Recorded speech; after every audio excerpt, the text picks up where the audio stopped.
We are live.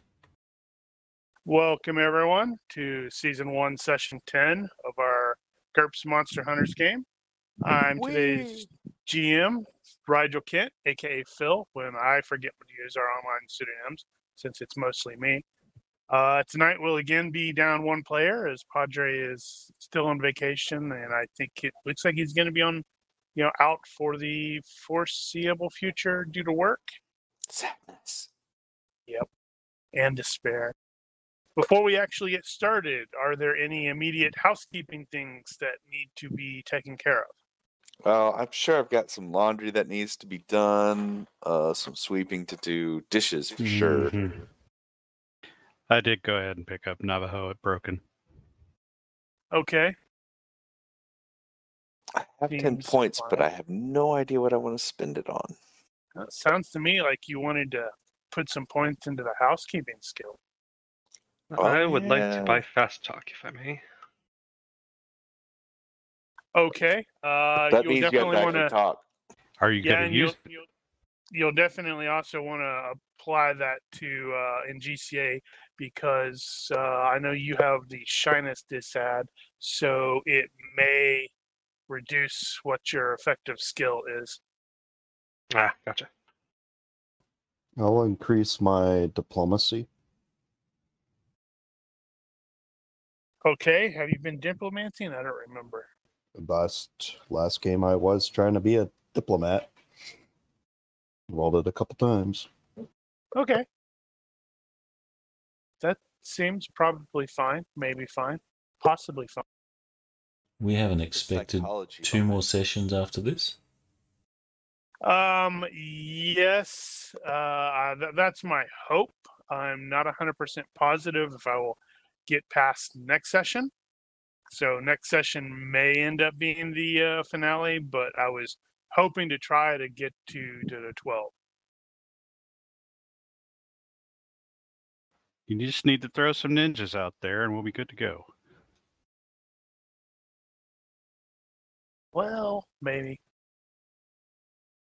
All right, well, so it has been more than a month after the end of the previous session, 35 days, I believe, to be precise. Today is October 30th, 2022. Well, roughly 2022. Wait. It's Halloween? No, Halloween's on the 31st. Okay. It's the day So before Halloween. so that'll be Halloween ain't till mañana. I don't know what that's from, but I don't think I like it.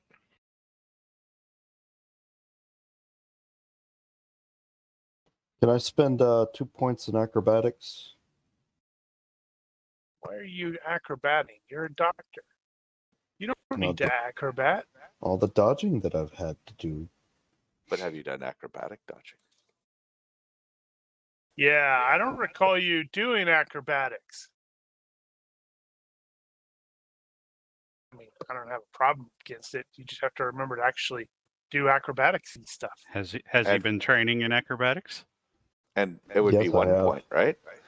Because you don't have it actually, right? So I have 2 points in it already. Oh. He likes to go to the gym and go do tumbling stuff. So, in the 35 days since, Apocalypse is still abuzz about the whole thing with the Black Circle Boys, with regards to the conspiracy theories that are abounding about their, well, not the dead one, but the not dead one, their mysterious disappearance from the county jail at the courthouse. even though the sheriff's department has brought in outside assistance for the investigation because, well, they're like, yeah, we did everything right. It's not our fault. All of the cameras failed at the same time, and nobody has any memory of what happened, and they just walked out. I believe I mentioned previously the mayor and city commissioner Blackwell both resigned. Since, well, they're, I don't want to say kids because it wasn't Rice's, the mayor's son, but rather her live-in nephew, and Blackwell's son were part of the Black Circle Boys. The resignations are basically haven't been seen as enough by a lot of the people in town. And a rather significant number of them, frankly, want charges levied against the family for, pick reasons, aiding and abetting, just being, related to those dudes, etc., etc. Poor parenting. Yep, that's like a criminal offense, isn't it? Should be. Okay, probably not. So Maria Lopez, that would be Eric's mom, Faith's mom, Patience's mom, has been, to something of her surprise, sort of like appointed by the mayor pro tem, the temporary mayor, Amanda Block, to fill Blackwell's city commission seat until such a time that an election can be held, which, there's elections coming up in November, so Eric is going to be aware that the former deputy mayor, Miss Block, who is what was it, lady not appearing in this episode because I didn't bother casting her. She has discreetly suggested to Maria that she should actually run for the seat because right now, it'd probably be a pretty easy win for her.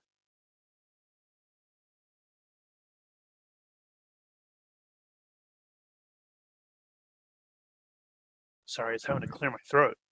Because none of her kids worship Satan. Yeah, I know, right? There isn't anything weird about any of her kids. We're all deeply Catholic. Come on, and they're totally normal. There's nothing weird about them at all. I might have accidentally bit someone in the ambulance without knowing it. It wasn't my fault. Exactly. So the collapse of the mayor's administration has also made MacArthur's boss, Jack, his election efforts to be, well, not election efforts, his campaign to be elected as mayor, quite a lot more viable than it was before. Who wouldn't want to vote for that glorious mustache? Amen. It's totally the mustache that people are going to vote for.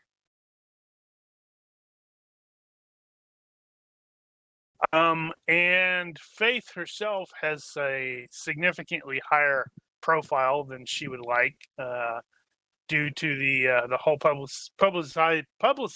Blah, I'm having word issues of the entire Black Circle thing, and the fact that pretty much everybody is aware that the plant manager from the factory went ahead and gave her the $50,000 check, $50,000 reward check thing, since Detective Hernandez did the whole, hey, I was just doing my job, I can't accept that sort of thing. It isn't entirely clear what she's gonna do with it. Again, Eric is going to be at least aware that she's discussed basically signing over a good portion of control of it to her mom to set up a kids charity or something like that.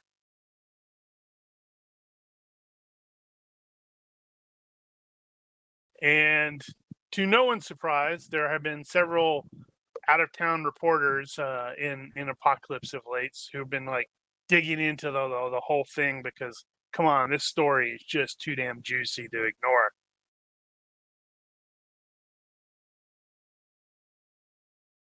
Soon after the events involving Faith, there was a flurry of activity at the hospital. This was going to probably be right after Eric returned to Albuquerque.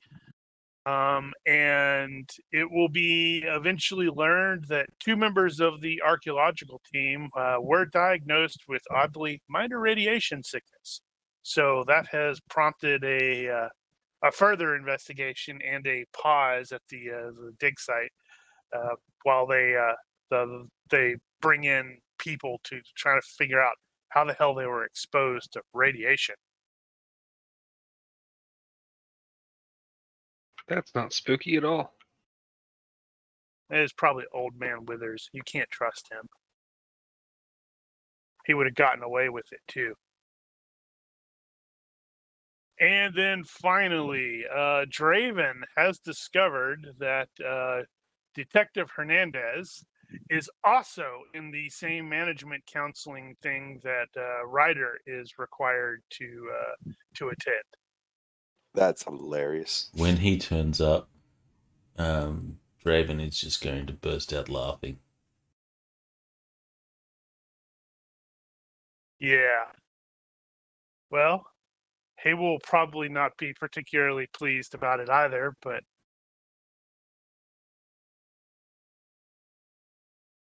Probably inappropriately so. So in the group meeting, just laugh out loud and ridicule such that everyone goes, man, that's a little uncool. That's a little insensitive. So, yeah, Draven doesn't care. I have absolutely no idea what you're trying to put on there, Daniel. You, of all people, should probably be the only one to know what that is. Oh, right. Okay. I was like, what? What? Oh, right. Yeah, okay. Watch out for the box of, crazed, starving weasels. About midway through that period of time, Finlay is going to have received the basically the duty activation where they said, "Hey, yeah, that grimoire, we need to get it out of the hands of civvies because it's frankly too dangerous to be left unattended."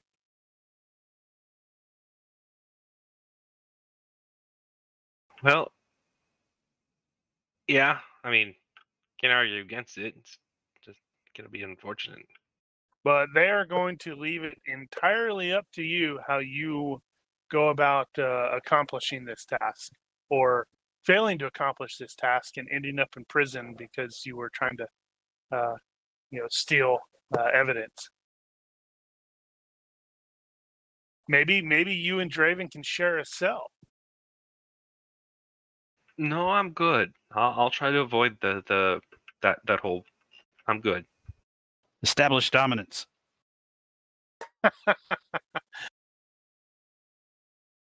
All right, let us see who I'm going to jump to first. I don't want to go to Hurt first. No, that could possibly work. I'm talking to myself, aren't I? Only a little bit. It's only mildly frightening. Well, the only way I can really get intelligent conversation. Ba-dum-boom. Oh. So, Hurt, you are having breakfast, lunch, something like that, at one of the at this. I guess it'd be your favorite diner, wherever that is, and a trio of rather large, aggressive-looking dudes who very clearly they have the little Uktina symbol floating above them, so they're clearly members of the tribe. They sort of enter and they make a immediate beeline toward you, and in a gruff voice, one of the the larger of them demands to know if you are Ray Hurt. Near enough. and they're like, "You need to come with us." And all three of them kind of look like they are itching for a fight.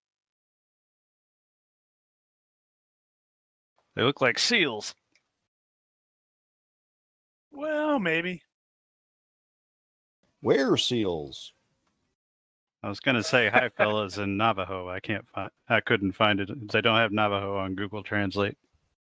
Yeah, I can't imagine that to be the case. The people in the diner are definitely looking at this like, "Ooh, what's going on? Oh, what the hell?" And you've been in town long enough to know that there are I'm going to say issues. That's not the right word. There are certain conflicts between the townies and the guys from the res. It's like both sides kind of think that the other sucks in some capacity. And, both sides are accusing the other ones of being racist dickheads. And both sides are kind of right in a lot of times. As it goes. As it goes, yep. And through the window, you can also actually see a sheriff's department SUV pull up. Dude. That's an unusual combination. Oh, wait. No, it isn't. And yes, upon seeing that, you'll definitely be probably unsurprised when Malia, scrambles out of the truck and comes in there. But before she gets in there, you've got three large dudes who are like, "Yeah, you need to come with us." I was going to say before the truck pulled up, it's a little over dramatic, isn't it? Less talking, more walking.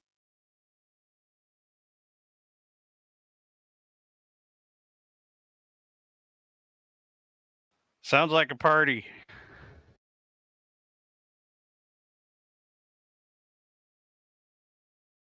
Malia? Right. So she will come in and start snapping comments to them in Navajo. It's a bit too fast for him to really pick up well because, like you said, you have it broken. So it's like, wait, I understood one word in 5. Can you slow down a little bit? And the two, well, not quite groups because she's not a group, but the two sides, definitely argue a bit in Navajo, and they just the dudes eventually just sort of like throw up their arms and like storm out of the diner, which is actually kind of funny because it's got one of those doors, the pneumatic, not pneumatic. To the doors that you really can't slam, right. But they try to slam it anyway, and well, that just looked a little silly. And she will, promptly apologize and say, "Yeah, sorry about that. Nine Fingers has requested that you come to the res because several of and she sort of glances in the direction of the guys out there. She's like, several of the boys in the tribe are upset about your relations with several of the ladies." Yeah, I knew that was going to come back to bite me one day. Maybe literally. So yeah, she's like, so the chief has invited you to sort of defend yourself, and I figure as long as I'm here, we can keep the idiots under control from now. Well, idiots being idiots.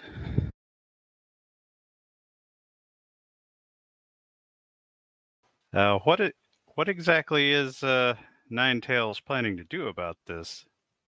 Nine Fingers. Nine Fingers. Was it not Nine Tails? Why am I thinking Nine Tails? I don't know. That would be Japanese mythology. Too many myths. I can't remember what those things are called off the top of my head. Kitsune? I think so. That sounds about right. That's right. Is there a tribal law I'm missing here? Well, nah, probably not. I don't think so. I hope not. Or is it just a bunch of angry brothers? I'm sure it'll be fine. Nothing bad will come of it. She didn't sound like she entirely believed herself there. Yeah, you don't look that convincing. Well, I'm sure it'll be fine. I don't suppose saying it didn't really mean anything will help. What? Wow. I was just wondering how you'd react to that. It's throwing you to the damn wolves. Maybe literally. Right. So, yeah, she is planning on driving you there unless you are going to try to make a run for it. He wants to see me now. Well, that's why they sent the idiots, and Jessica gave me a call, and I was hoping to get here before they did, but I guess they were a little faster than I expected. Hold on, let me check my schedule. No, I don't have anything scheduled for right now. I guess we can go. That's good, and this is the last anybody ever sees of her. And get a box for this stuff. I hope I'm able to eat later. Maybe just the soup.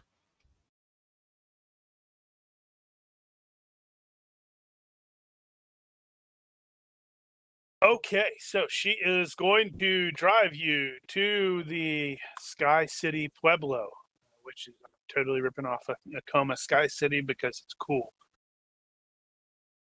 And it's one of those. It's like I realize this image doesn't necessarily do a great job of really letting you know how big the thing is. I mean, you can scroll in and see some of the buildings. Now, Hurt hasn't been up here yet? Nope. They don't let normal people come or non-tribal members come up here. So I guess it's a special occasion. So while he's headed out there, he's thinking to himself how getting into the organization, this is probably not the way they had in mind. James Bond would have approved. It does have vehicle access, but it's kind of difficult and not really advised because it's not great access. It's more for like two-wheel vehicles maybe. So she will be parking outside or not on the actual mesa, and you will the lot of you will end up hiking up there. The dudes did end up following you. They're like in like beat up looking trucks and stuff like that.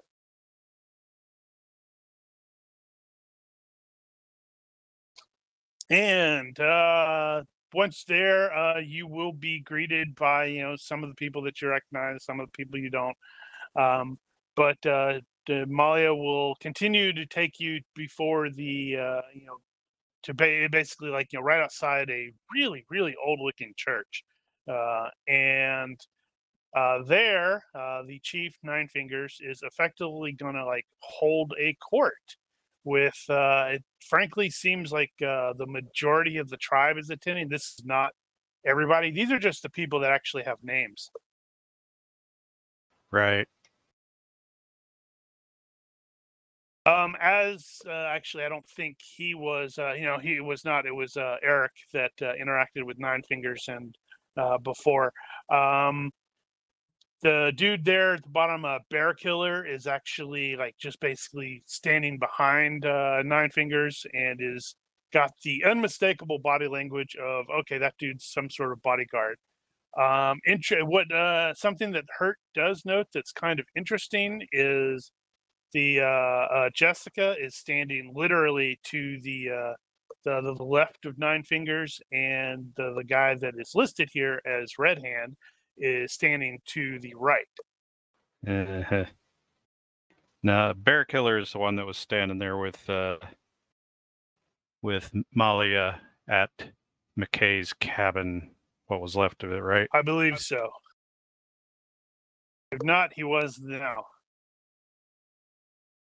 Actually, I don't remember if I named that guy, but I'd have to double check. I legitimately don't think I actually named him, but yeah, it was supposed to be. It was totally going to be Bear Killer. Well, obviously, I got the impression it was him. Well, I've only sort of shared a handful of the named dudes. So a handful of the accusers come forward. Nayati is one of them. Chayton Two Moons is one of them. And in Navajo, they will rapidly be talking to Nine Fingers and explaining their case. Molly is standing there, just quietly translating because you do sort of understand a little bit of it, but it's not as much as you would like. But they are, frankly, just sort of bitching that they've been cuckolded.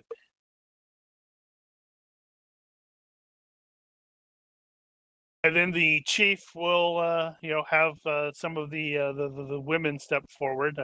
The principal person that seems to be doing most of the talking in this case is actually Jessica. Which causes Nine Fingers to sort of like give the expression like what. There is Matina there. She's very shy, not shy. That's not the word. She's less assertive. Soft-spoken. Soft-spoken would work.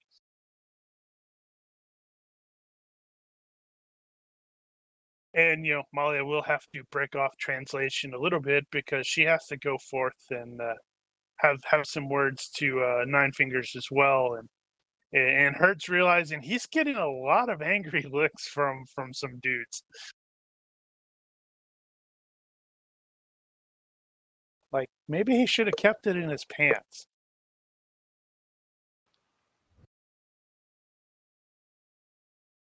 And then finally, like when I was at Q course. Okay. And then finally, Nine Fingers will turn to you and ask in perfectly decent English, so yay for that. If you have anything to say in your defense, since you have been, accused of, let's say, plowing fields you shouldn't be.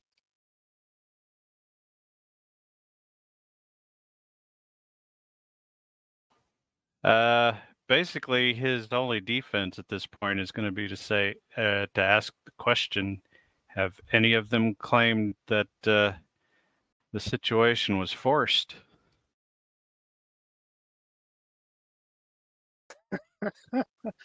It's not my fault. They wanted it, man. They did go to him.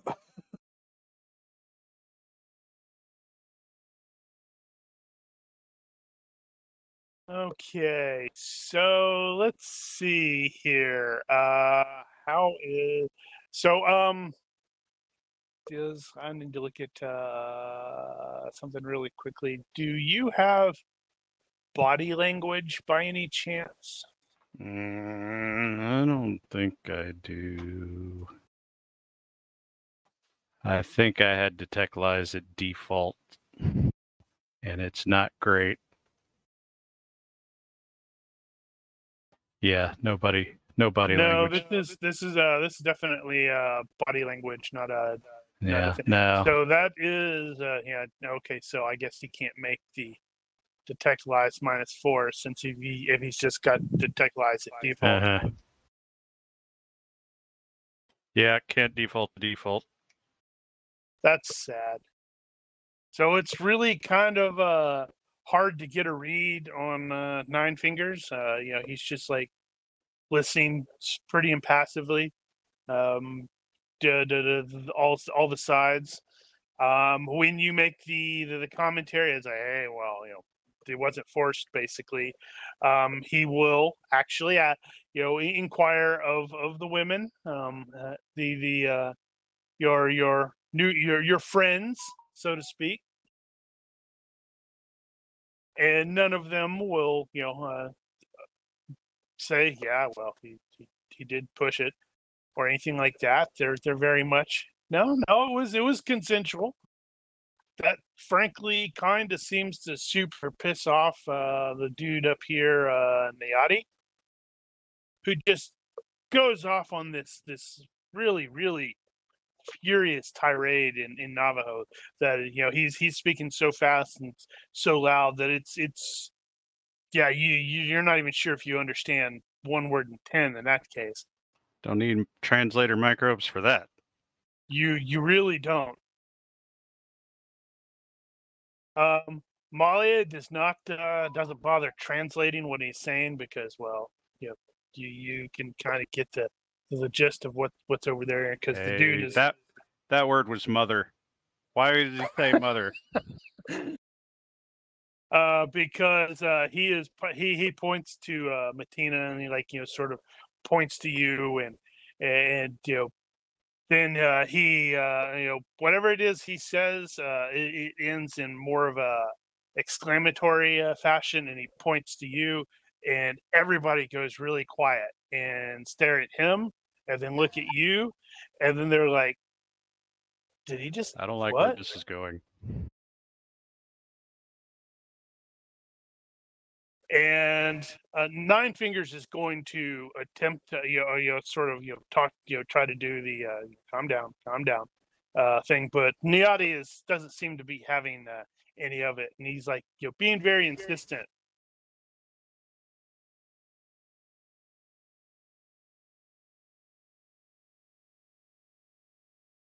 And finally, Nine Fingers is going to sort of exhale in maybe a little bit of frustration. It's very evocative of the whole Stilgar thing, and will ask of or inform Hurt that Niati has challenged you to a duel.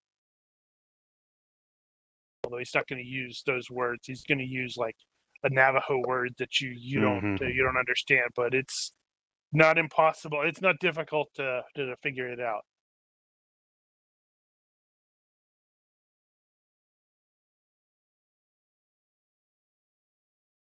And he will. Okay, yeah, go ahead.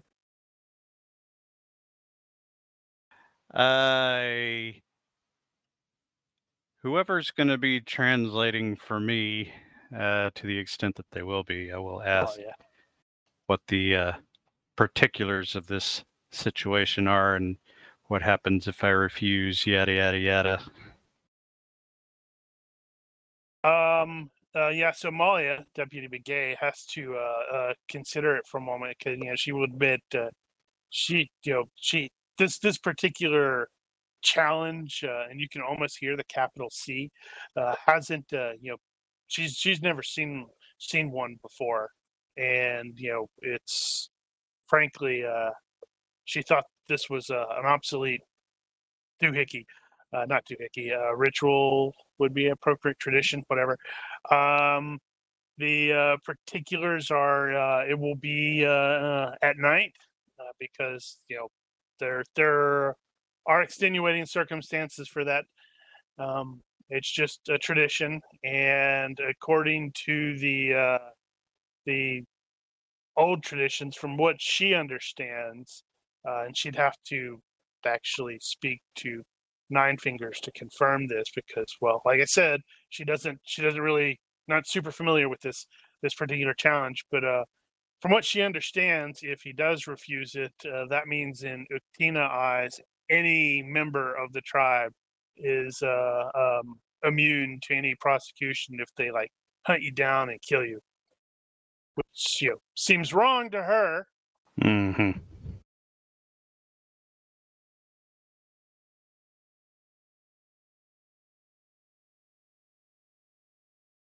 It's like the old Anglo-Saxon wolf's head. Well, something.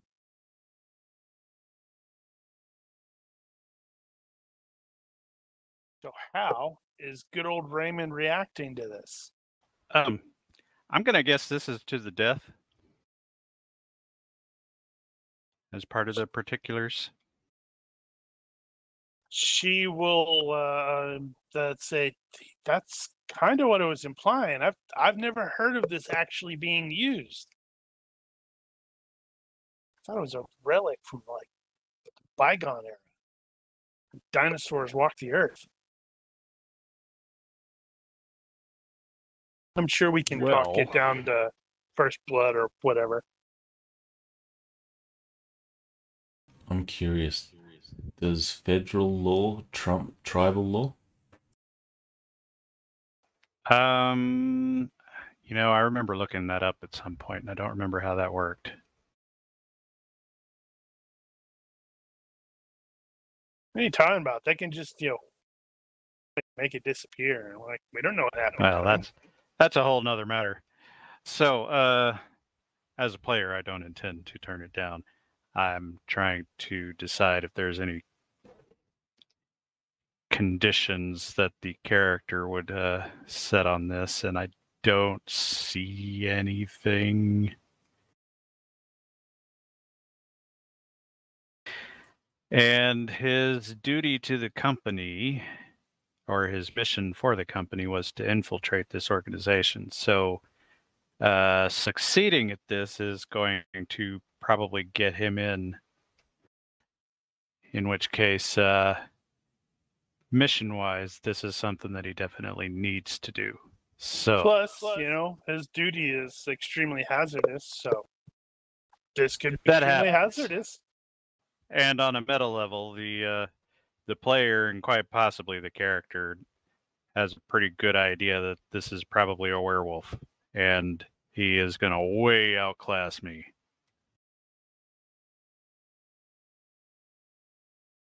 It'll be fine. Unless there's some kind of rules thing where you can't use that form or something.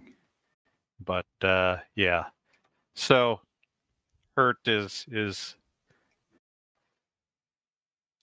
concerned, I suppose would be the right word. But he will all right. He's not overconfident. I thought you were No, he isn't. Get Eric to turn you into a sparkly vampire, and then you're all good. Yeah, don't do that, because then the only sparkly vampires are the ones that are on fire. You can't take that back. Well, actually, that's not necessarily true. I guess the white port could sort of sparkle, maybe. Not really, though. Right, so, yeah, he, Nine Fingers will be like, give you an approving nod and ask if you have an appropriate weapon for this, and then insert Navajo word that you don't understand. Let's see. I'm presuming the firearms are out. Oh, absolutely. Said, other than that, he doesn't carry his K-bar on him, but he says any knife will do, I suppose. Jessica will pipe up and say, he can use mine. Which will definitely cause people to, give her a look like, really? Especially Red Hand. He looks kind of really frustrated, irritated, and maybe incontinent. Maybe not incontinent. And then she will, sort of, nod to Nine Fingers and, approach you and Malia, and Matina is actually going to sort of like trail behind, and she's like, but Jessica was like, come with me, please. I'll make sure to turn back to the ladies and give them a wink.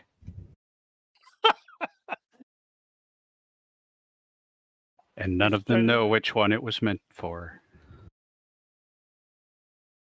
Wow. And she will take you to, these are all the Pueblo buildings. She'll take you into there. Malia is, as stated, will accompany, which is going to really, really piss off Niati even more. And Malia is there as well. Wait, did I say Matina? Yeah, Matina follows, which pisses off Niati. And Malia, Deputy Begay, also.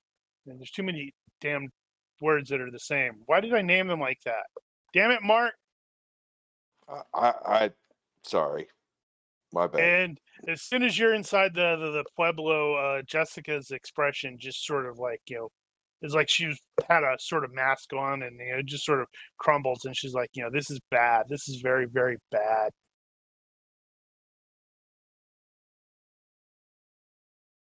And the women start arguing amongst one another. The three over here-ish are arguing over with one another.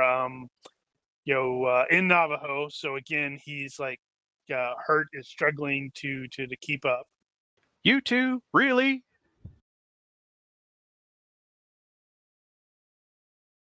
No, they all seem to be like, yeah, it is what it is. They all knew you were a whore.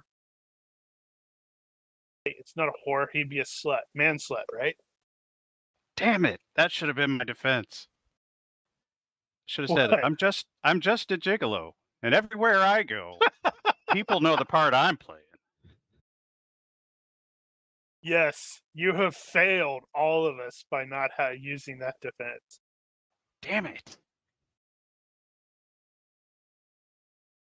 But finally, whatever it is, Matina, whatever she says, causes both Jessica and Malia to stop and look at her like, what?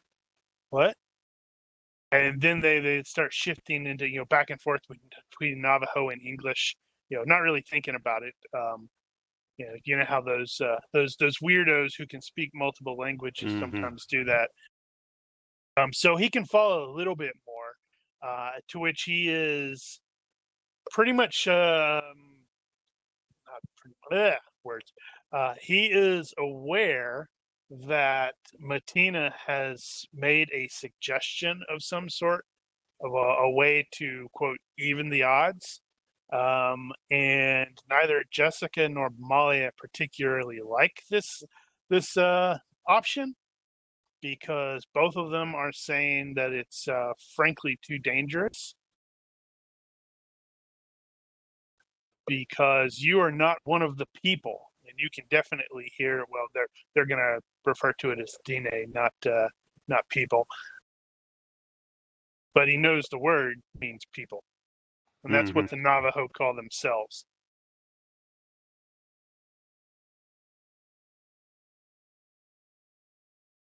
And then, well, he will.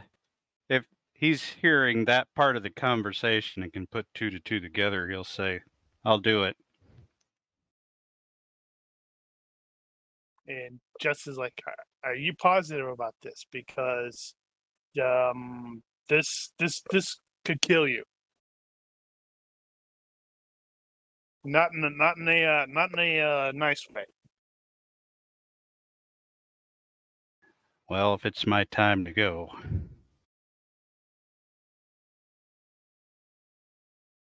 And the three of them will give each other a look, and it's like maybe they're telepathic, because they seem to know something or be able to communicate without actually speaking. And Malia and Matina are like, well, we're going to need to gather the components. And Jessica's like, yes. And I need to show him something beforehand. Oh, when she said, "Are you sure about that?" I wanted to respond with something along the lines of, "I'm not going to allow any of you to be shunned on my behalf." Look at him. Such a noble man-whore. I know, right? It comes with responsibilities. You have to take it seriously.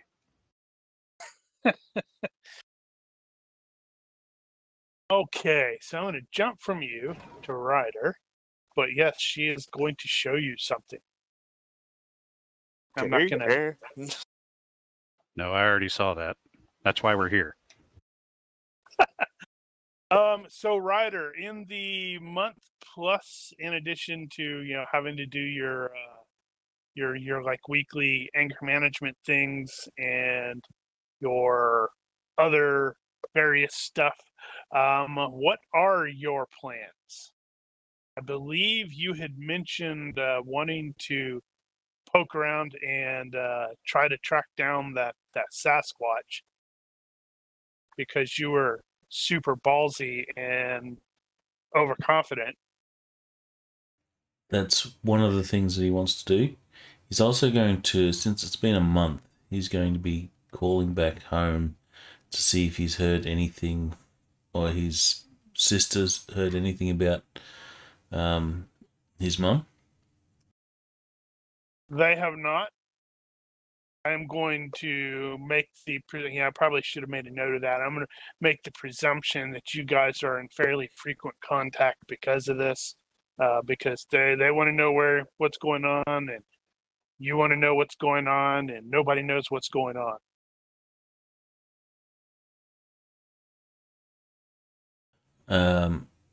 Other than that, he's probably going to spend a great deal of time training Faith. That is valid because she did tell Finlay that she wanted to ramp up her training schedule. And I like schedule because it sounds cooler than schedule. And I should probably spend, if it's been a month, I should probably spend a point in training. So actually... You mean teaching? Teaching, yeah. Yeah, I will allow that. So he will learn how to teach just by doing. Yeah, that's from what I understand, that is not inaccurate with martial arts, where it's like you learn more after a certain point. You start to pick up more after you pick up a student because you have to go back over the basics that you have long since taken for granted.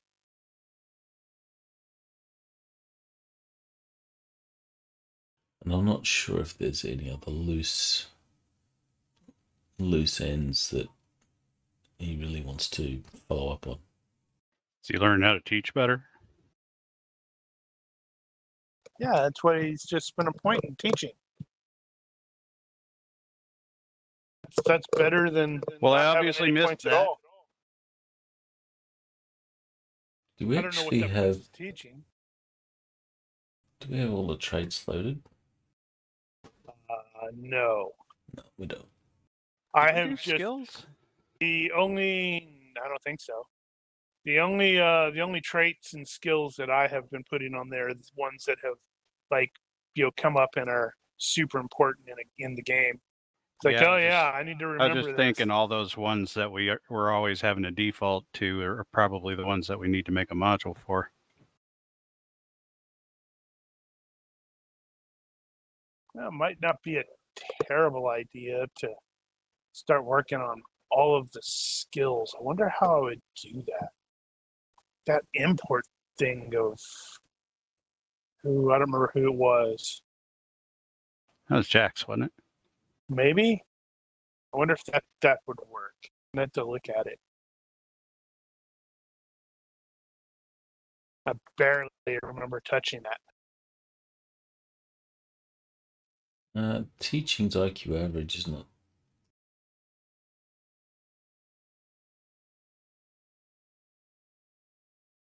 Yes. Do you not have GCA open? What kind of weirdo are you that don't have GCA open? Yeah, words. Okay. 1 point. He's not very good at it, but he's learning. Well, you have a 10 in it. That means you're average? So you're at least slightly better than not having it. You're able to actually that's appropriate. Uh-huh. You're at least able to actually get across some of the stuff that you want to do so without completely failing.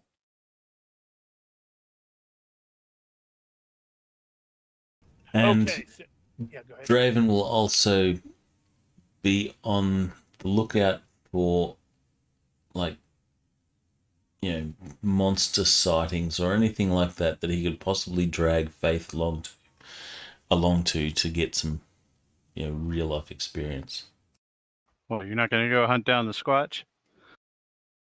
If the opportunity arises, he will, but he probably won't take Faith along to that.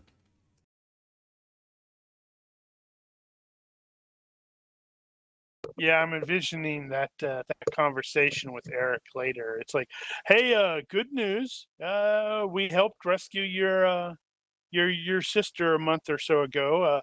Bad news, I got her killed.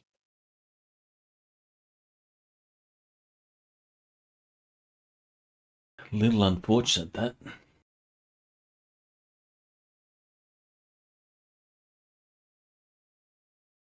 Jeez, So that's probably not good enough. Draven's main motivations at the moment. Training Faith, trying to find out what's going on with his old girl, and keeping the ear out for reports that could relate to the Sasquatch or other monsters. Noted. I need to do something really quickly.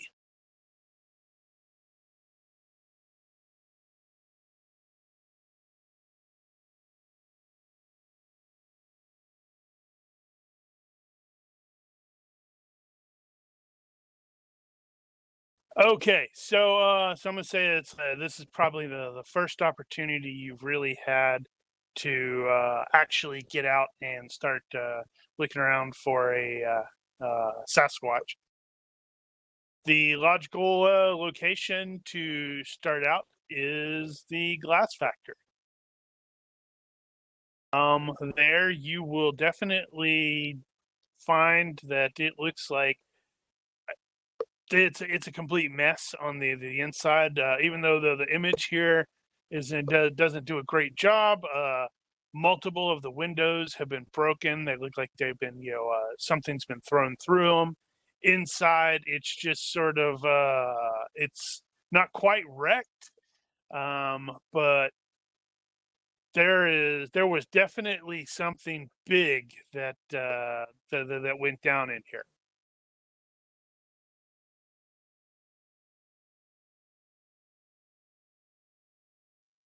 He's going to be looking for any details, if you can work out sort of what's happened. That's a really good tracking check. Let me look at the tracking skill to remind myself all of the important details. A month I old? I can never remember all the important details. So, -10 if more than a week old. Let's see, so that'd be possibly -4 because it'd be like a group of, well, not small individuals. So even at a -4, that'd be a success by 3. So based off of what he can sort of tell, since it hasn't rained, luckily, in that time, it does look like multiple human-sized individuals approached this place from the same from multiple directions, converged upon it, and there was a fight. Is there blood? If there is, it's long dried up. It's well more than a month. I think it's like, maybe up to like a month and a half at this point. Does it look like anyone or the Sasquatch has been killed? So, like a bodily imprint blood patch?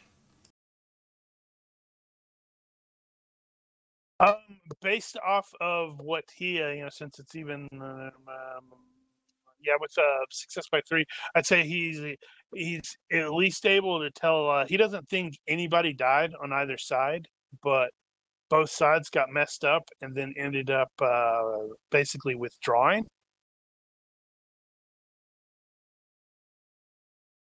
And can he see if the Sasquatch left in any particular direction? He's probably the easiest one of the. Actually, I'm gonna do something here. I'm gonna jump onto your character, and okay, Phil.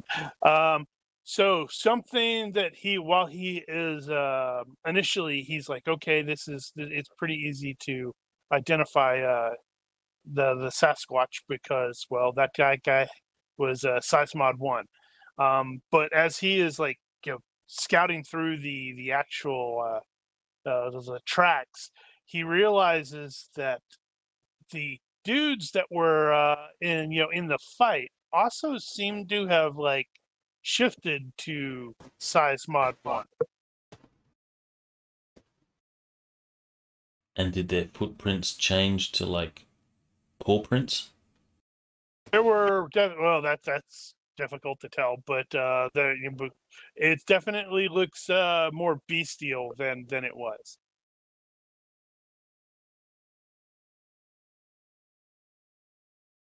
So maybe they brought in another Sasquatch. Maybe they brought in a bunch of Sasquatches and they can transform. What's the group name of Sasquatches? Wookiees. Is he able to see where the other group left?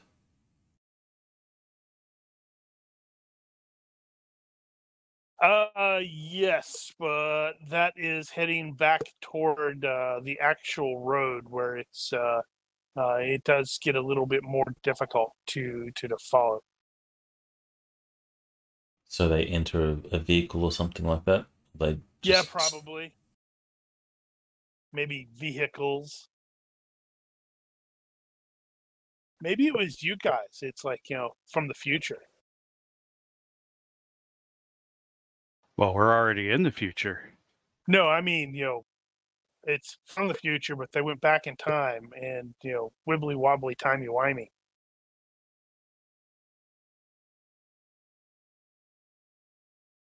But yes, while he is in the process of doing this stuff, he realizes, which is actually something of a surprise because he's generally really, really good at this sort of thing. There is a dude sitting over there, sort of in the shadows, and he is like, kind of watching you. I mean, it's clearly a guy. It's not a Sasquatch. Hello there. Guy's like, sup? You're not supposed to be here, bro. Says who? Says the tribe, man. Didn't know this was tribal land? Really? There's a whole big thing about it. I'm not a local. Yeah, he didn't smell like one. What are you doing here, man?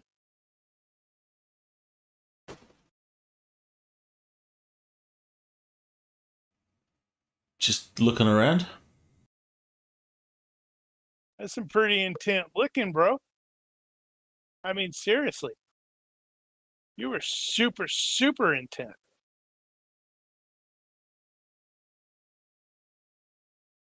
What are you doing here?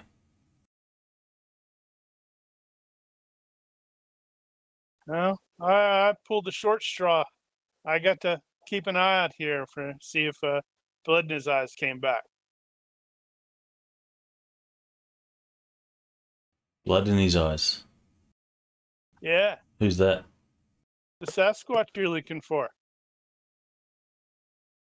Or forest person, if you want to be politically correct. Draven will start sort of nodding, and he'll go, "So you know about that?" Yeah. I mean, it's pretty obvious, right? It is now. He said, so he'll sort of point to some tracks and say,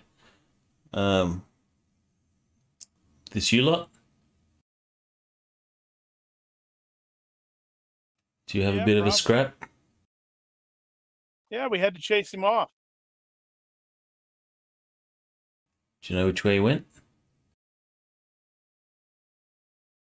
He went that away, and he points in and appropriate, or probably it's like northish. Kind of expecting him to show back up, in which case, we'll have to chase him off again. You ever tried to take him out completely? Yeah. Fucker's tough. One of my brothers, stick a piece of rebar straight through the dude. Guy just pulled it out and hit the brother in the head with it. It was pretty funny, actually. Draven will look over to the location in the wall where he threw the power pole or whatever it was last time.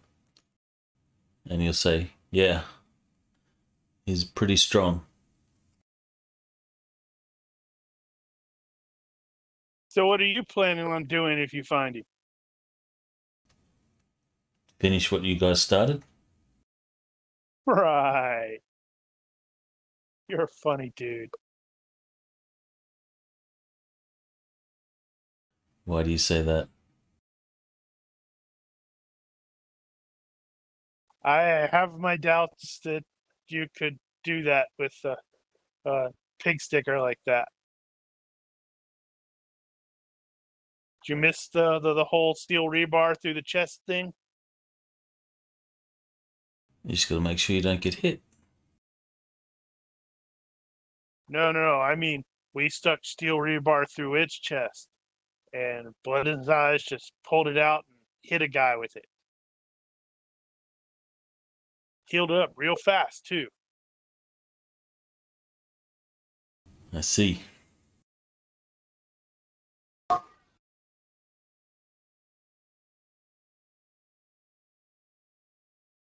I'm not going to talk you out of trying to hunt him down and kill him. So you said he went north.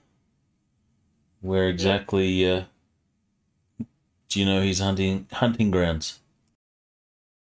Nope. Not sure if he has any. Think he got kicked out of his tribe because, Janusquas and all. They're kind of assholes.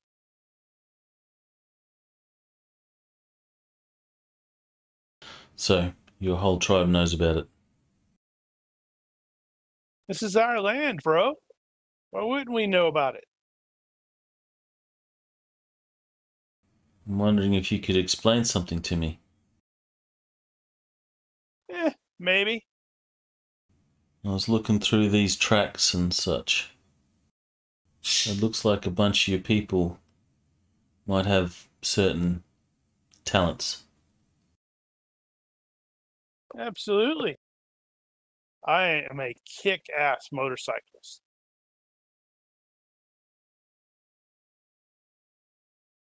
At a guess, are there many transforming type species, or is werewolf considered, the most obvious choice? Okay, so this is where there's going to be some deviation from the normal Dresden knowledge, where based off of what Draven is aware of with regards to werewolves, there's generally 4 classifications.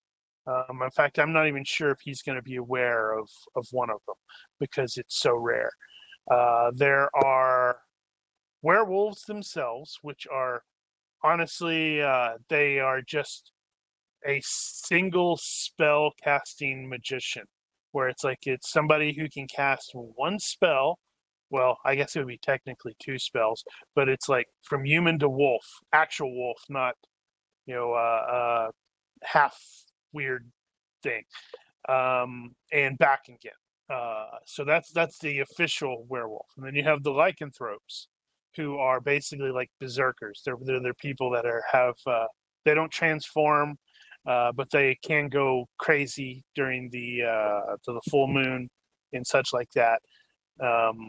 I don't remember who it was. There was somebody in the group who was that in the Templar. I think that was Daniel. And then the other one that he's going to be aware of is something that's called a Hexenwolf. And it's basically where it's like you're using a magic item to transform into a wolf. Now, Hollywood likes to do the lichens from Underworld, and as far as actually have Ryder give me a hidden lore lycanthropes check, please.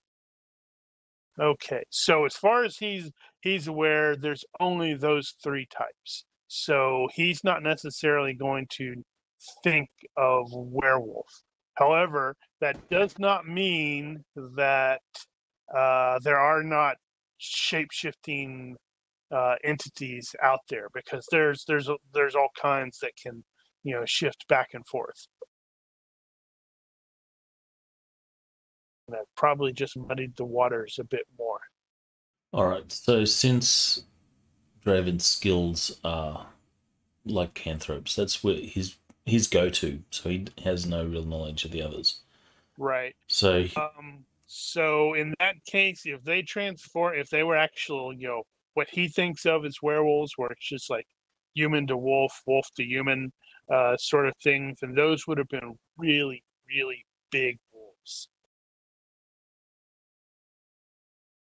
Now, I thought he was asking about other types. Are there other standard types as well, like not wolves? Not that he's aware of.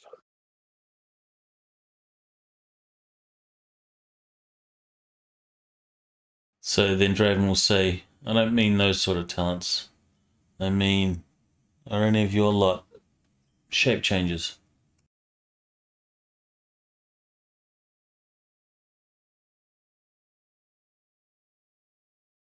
Let's see, how is he going to respond to that? Give me a reaction roll, please. What if he's going to just go, yes, I am, and turn into a shapeshifter and tear your throat out? That'd be great, wouldn't it? Maybe this guy is actually the Sasquatch, and he's just pretending to be otherwise. I'm not sure which modifiers would come into effect. Maybe Callus? I don't know if he's seen anything Callus yet. Is like that only applies when it's like a past victim, I think. Or they have empathy. Oh wow, I have to remember that. If they have empathy, that means Will should be reacting at a -1 to you all the time. I think he has been. True. You could probably add +2 from the overconfidence thing, because this dude is clearly younger.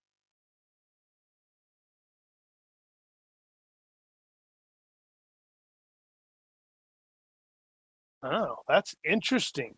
Okay, so you shape changers. What was? I have to double check something very quickly. Mark totally knows what I'm looking for the shape thing.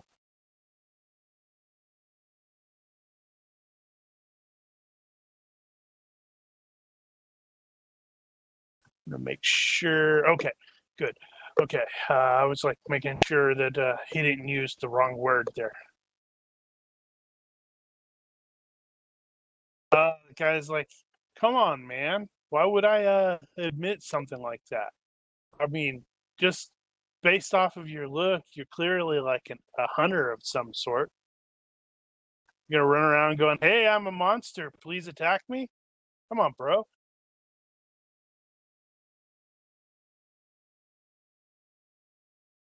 Depends on what sort of monster you are. There's good ones, there's bad ones. I'm only after the ones that are causing trouble. You causing trouble? Do I look like I'm causing trouble? Tell you who's causing trouble is that dude. I can sort of smell him on you. The I don't know his name. The guy who's like sleeping with all the Akina ladies. He's causing trouble. Would Draven know who he's talking about? Maybe. That's a really good question. Maybe?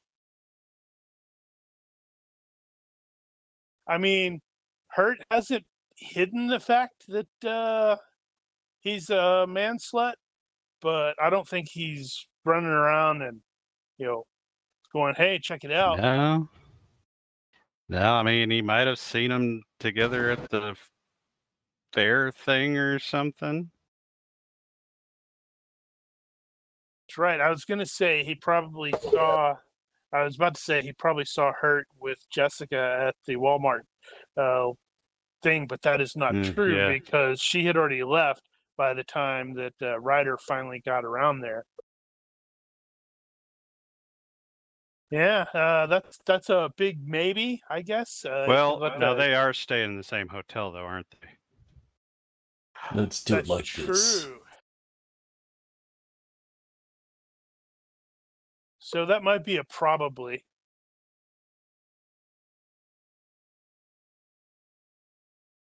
Then yeah, probably. Why? What sort of trouble has he been causing? Really, dude? He's like sleeping with all the ladies. And there's a problem with that? Yeah, it's called their husbands or boyfriends. Well, less boyfriends, more fiancés.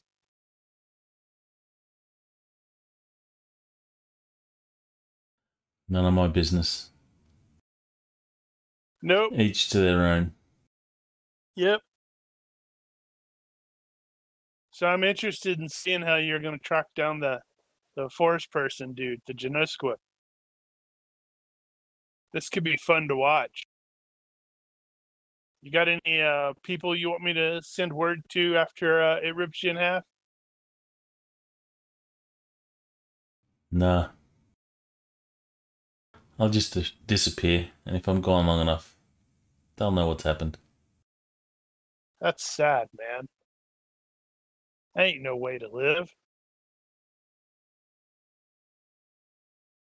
It's the only life I've ever known. That's even sadder.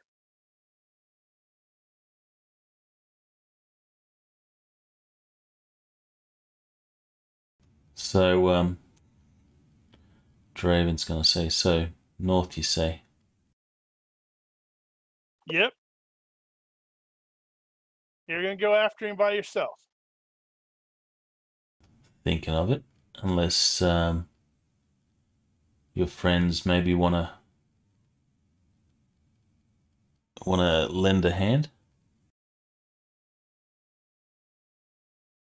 What was it you said earlier? None of their business?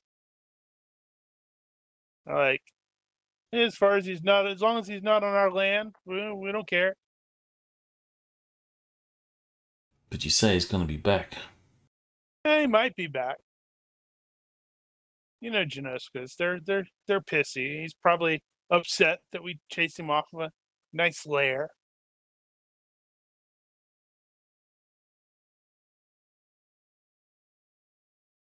So Draven's gonna start looking for some tracks that sort of head north.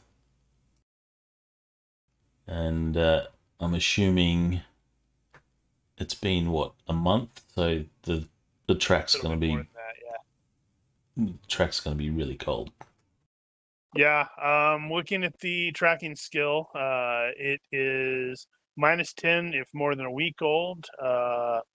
It's normally +3 if you are following a man, or +6 if you're following a group. I think since he's size mod 1, I will probably make that a +4 instead of +3. So that would be a -6. And then you have, what is it? Jungle, plains, woodlands, nothing. Arctic, desert, island, beach, mountain. This is sort of. This is a. I don't know what the official terrain is classified there as. Probably desert. You think? It's either desert or mountain. So that's going to be minus. Wow, you made it by 8, and it looks like the penalties are going to come out to be at -8. So I will see some tracks. Yeah, but like you said, they are really, really old.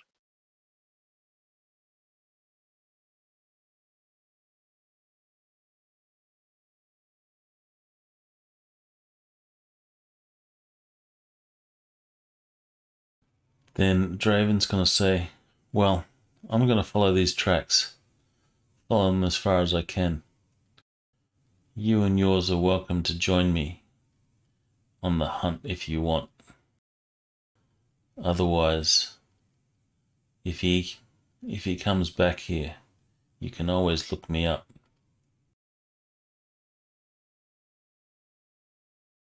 Well, you got balls, man.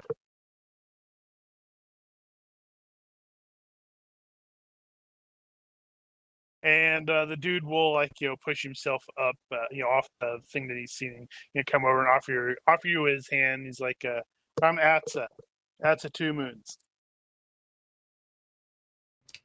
Draven.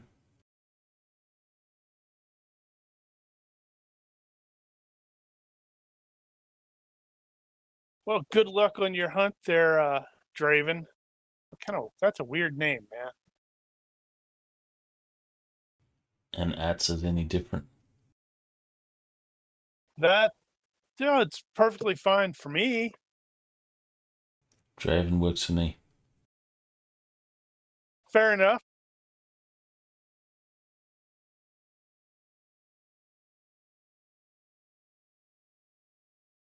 Then Draven will just give him a guy nod and he'll start following these tracks. And I'm going to probably lose them because you have to roll tracking every 10 minutes. Something 15, like that. It looks like Arctic, desert, island, beach, or mountain is roll every 15 minutes. Yep. So in 15 minutes, it's like, And the tracks head to the north. Yeah. Yeah. It's probably not a terrible surprise that he loses them because, well, there are other roads and such like that up there, so it's entirely possible that the thing walked on some concrete for a while and then angled off on a different direction.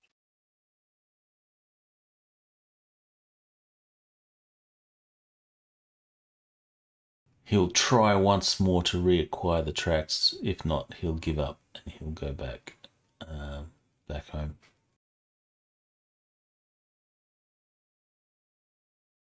No.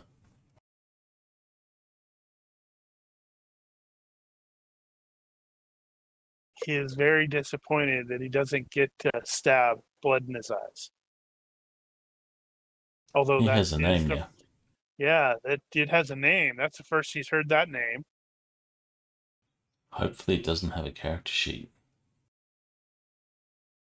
Yeah. No, you want it to have a character sheet. If it doesn't have a character sheet, you can't kill it. If it has a stat block, I can kill it. If it has a proper character sheet, that makes it difficult.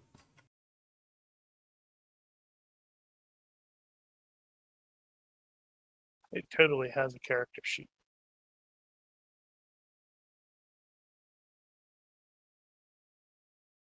Experimenting with my layout on my notes. Totally not going to keep this layout. I'm like, nope, this layout isn't going to work after all. Okay, so Eric, it is the 30th of October, and you are attending a black tie event at the Sandia Resort and Casino in Albuquerque, where everybody else in the OMI is attending. Nice. It's one of those where it's like, you didn't have to come, but it was like one of those where if you didn't come, they were going to have words and, or not words, they're just going to look at you like, oh, he's clearly not trying. I'm curious. I'd be going. Yeah, so it's basically like a conference / near end of the year sort of thing where they get together. They have some overpriced food that doesn't taste particularly great.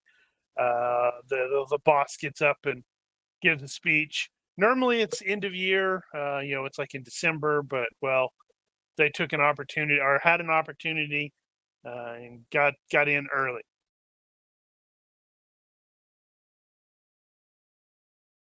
So the big question, well, not the big question, but one of the questions I have there is, who is his boss? What's the person like? What kind of relationship do you have? I guess that's more than one question, isn't it? Well, I'll base it on he's a very supportive boss. He would, during the faith episode, he said, take whatever time you need and till that's resolved. So he's very supportive. As long as you do your work, he has your back. And fairly, being Office of Medical Investigation, so I'd say he probably has kind of an open mind to certain things. Not that he knows anything about Dr. Eric. Or does he? Dun, dun, dun. Well, maybe he does. Maybe he's got some blood samples and they seem weird. Who knows? But I would say he's supportive. I would say I'm probably on a friendly basis with him. Cool. He is in the course of the event. It's finally gotten to the point where it's like, hey, the sun's gone down, all that sort of stuff. He is going to step over there and ask if you could come with him. They've got a VIP here that he'd like to introduce him to. Introduce Eric to. Sure, boss. And while what's the link? I'm afraid to look at the link. I'm always afraid to look at the links. Ha! Yes. Oh man. At least it wasn't Dr. Cox, right? How do you look at links? Just click on the All Seeing Eye, the button on the left. And it should prompt up a, hey, do you want to open URL? Oh, okay. Alas, we don't have the ability to open them within Fantasy Grounds yet.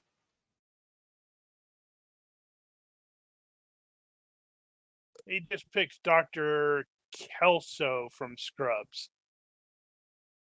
So while he's escorting you there, he's going to be chatting about the whole thing with your sister. Everything's turned out okay. How's the family doing? Family's doing well. Faith is recovering, from what I know. She's gotten through it. No worse for the wear, from what I can tell. It's absolutely terrible what happens these days. Yes, it is. So the VIP is in, the separate office sort of thing. And when the doors open, you can see that it's kind of dark in here. It looks like they're watching the bot or the VIP, whoever it is like watching something on a like small movie screen sort of thing. and your boss will say, "Yeah, I brought Eric as you requested." And when the VIP speaks, it will instead basically says come in. It's just simple. But as soon as he speaks, Eric will immediately recognize the voice as belonging to the vampire who bit him. No.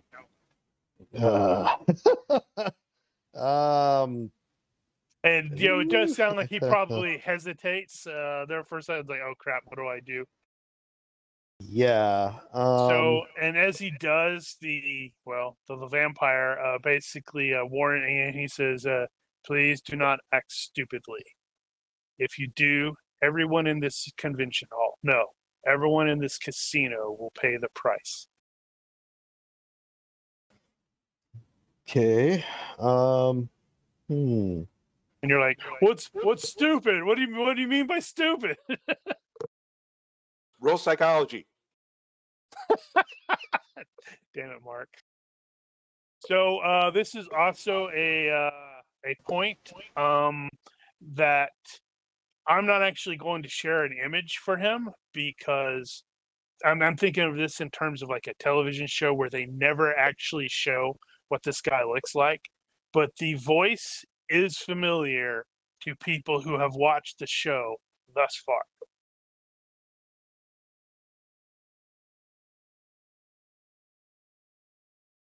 Okay. Just letting you know. Underworld. No, I mean it's You're familiar. You're from sharing. Okay. No, I'm not sharing an image. No, but are you sharing like what he sounds like? He is familiar to the people who have watched the television show, the show that this is.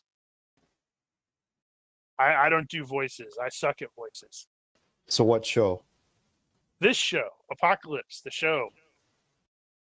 Think of if you think of this as like a television show. Anybody who's been watching, because I've done that several times where it's like I go, okay, if this was a show, it zooms in and then zooms back out, and does that sort of thing. Just approaching it from that angle. So it's clearly this guy has spoken at some point in the previous 9 episodes, and whoever has watched the show go, that voice sounds familiar. I don't know why that voice sounds familiar, but it sounds familiar. Eric will look at his boss and say, can you please give us a moment? I need to speak with this person privately.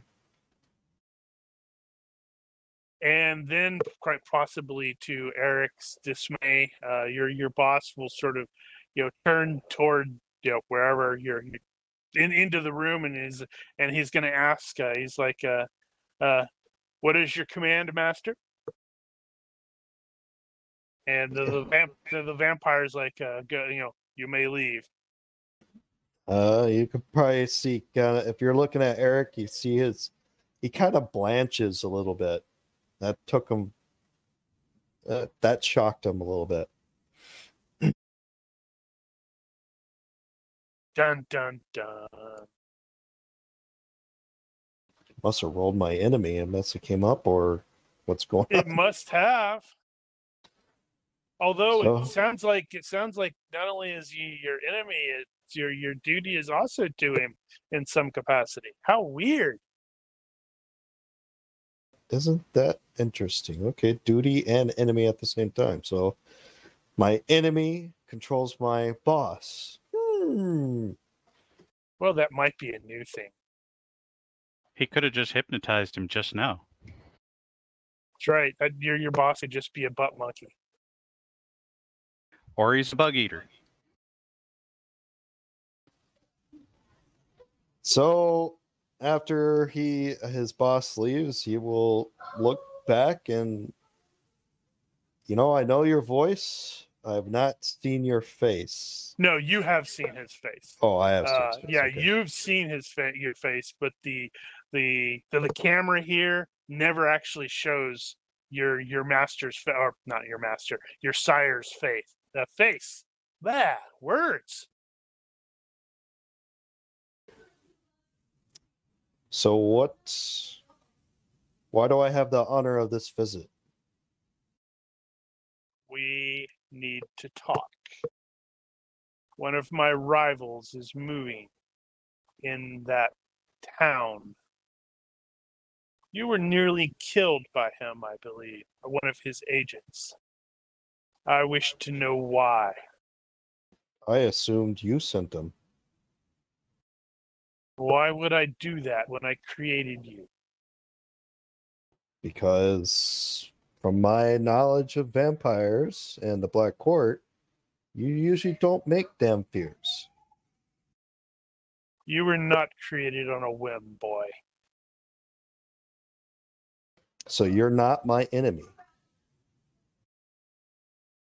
And he will turn to you and give you a cold smile, even though that damn camera won't freaking show his face for some reason.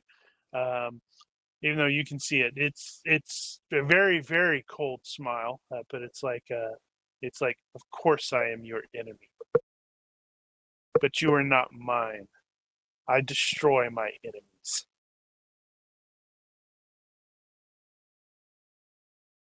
So if I'm not your enemy, but you're my enemy, then who is the person that attacked me? Do you know? I am not here to answer your questions. I am here to give you instructions. Do I feel compelled to follow his words since he's my sire? Give me a will check.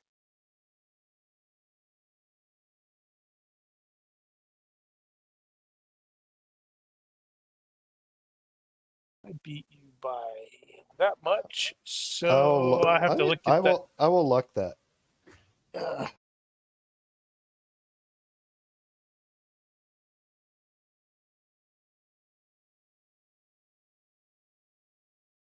I think you should end up honking him off enough so he just gets tired of you and kills you.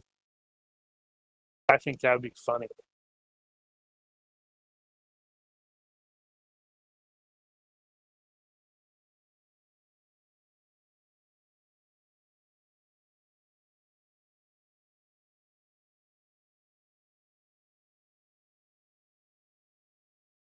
Okay.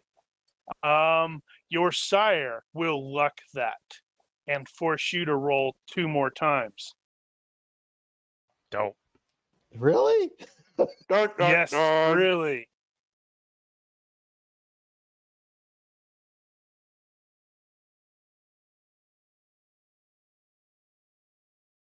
So you are back to having failed the roll.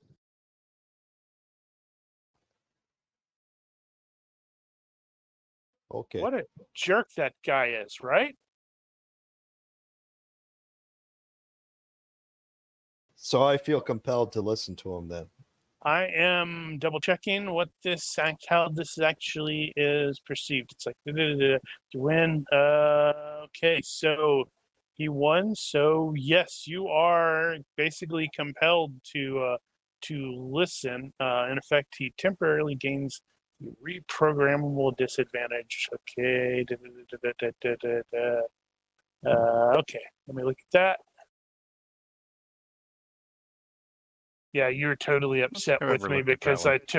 I took that critical success away from you. Yeah, dude, that was a perfect time to luck, and you That was killed an it. awesome roll too, and I was like, yes, he gave me the chance to do this. Thank you, Paul. Where it's like, oh yeah, the bad guys, the named bad guys can have. Wait a minute. With my luck, I get 2 rolls. So let me roll again and see if I unluck his luck. No, that's not how that's going to work. It doesn't matter what your next roll is. I mean, you can still roll it, but yes. Ooh! Damn. That would have been bad. Let's see. Unfortunately, you can't use luck to make Damn, him I go know. back to a previous roll. I know, right? At least I didn't critically fail with the luck rolls against him. Otherwise, I'd been like, I'm your puppet master, whatever you want to say. Yes, master, you can be yes. so Charlie. You have the reprogrammable, which is you can be programmed to obey a master. If you have slave mentality, you do not. If you lack slave mentality, you may interpret his orders creatively as long as you remain within either the letter or the spirit, your choice. Interesting. So after hearing his voice, I will basically at this juncture be, what is your will, my lord? That's right. He's working for the bad guys guy. So that means Draven's gonna, Draven did warn you there, Eric. He said, you ever turn bad, he's gonna come for you. Compliance will be rewarded. Yes. He will state that, as I stated, one of my rivals is moving in Apocalypse. You will be relocated to there by your current employer. He will come up with a reason and explanation. Your task is to locate this rival and determine why they are so interested in such a nothing place. After all, if they have made 2 attempts on your family, then certainly something interesting is happening.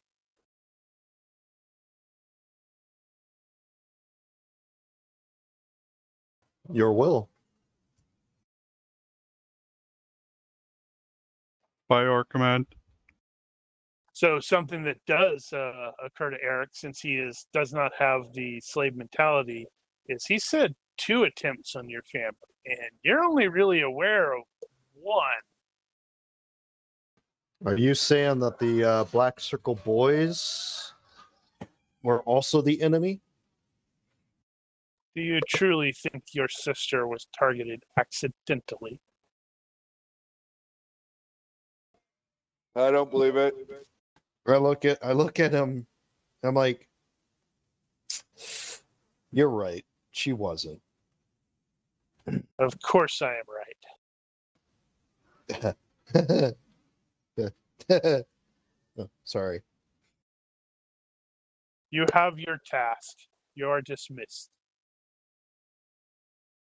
But I have questions. Then keep them to yourself. But if I am to do your will, It gives you a fearsome stare. but if I am to do your will, isn't it in your best interest to answer my questions?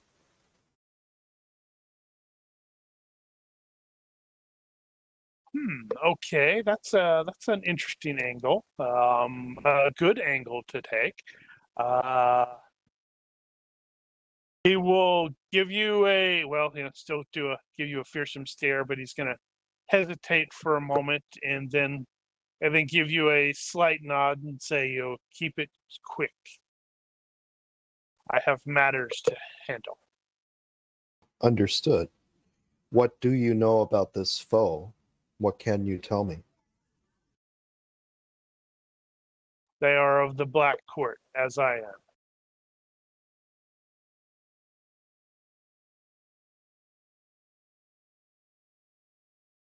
And now the GM's like, oh yeah, I should have made some notes about that, shouldn't I?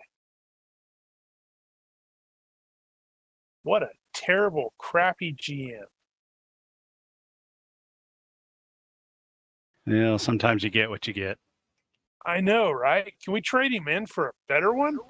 So, Master, with the years of life that you have, do you have no clue as to why they're targeting me and my family?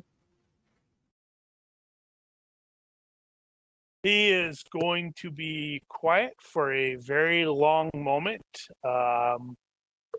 and you definitely get the feeling he is considering what to actually say there.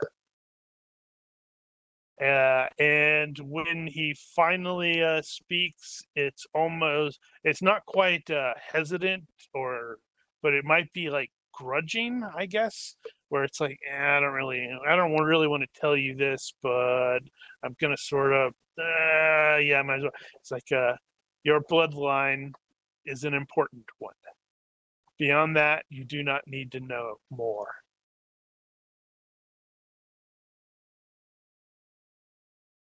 Dun, dun, dun. I'm taking notes. Give me a moment. Like, how do I get out of, just follow the spirit of the law? And So I take it when you say bloodline, you're not talking about your bloodline, but you're talking about my Pacific family's bloodline.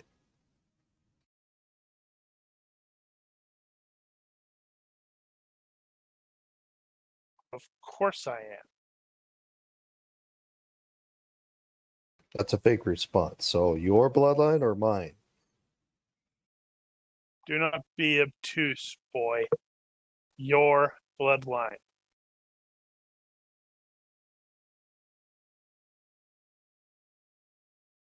Was a big goose. I'm getting clarification. Well, he said your bloodline. Yeah, but technically my bloodline, your bloodline, if he's just saying me, is now in effect his bloodline because I'm a Damphir and he's my sire. Well, if that were the case, he would have said my bloodline. Okay, possible. Whatever. I'm just clarifying. All right, so there's something special about my family, which I'm starting to get the gist there is, already. My sister definitely has some unique abilities that I need to dig into. So just to clarify, Sire, that you want me to relocate to Apocalypse and investigate who this new perpetrator is and figure out why they're so interested in Apocalypse. Was I unclear? Just making sure I follow your instructions correctly.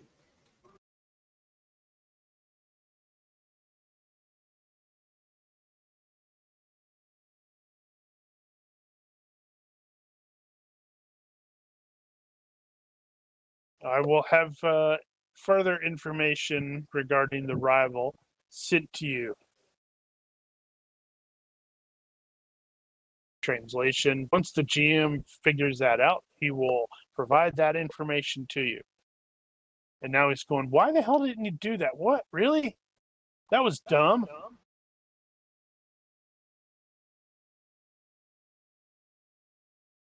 And then he turns into a bat and flies away.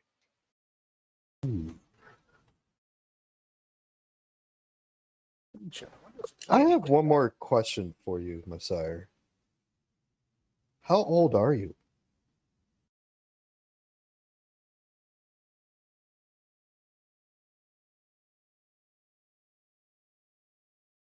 Sorry, I was in the process of looking at that. I don't know if we can do that. That's interesting. What, turn into a bat and fly away? Yeah.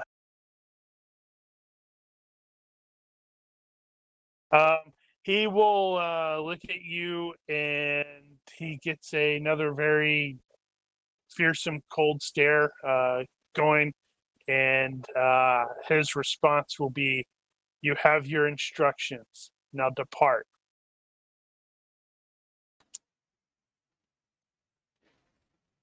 On my way. Have a good one. Take care. Love you. I'm just trying to envision being super polite and everything like that. It's like, oh, I think this guy is a monster, but catch you later, man. I'll be praying for you. Does he really say that? He is a devout Catholic, so yeah, I'll be praying for you. Praying for your safety. Okay. As he exits. I need you to give me. Let me look at your stats. Outstanding. You don't have combat reflexes.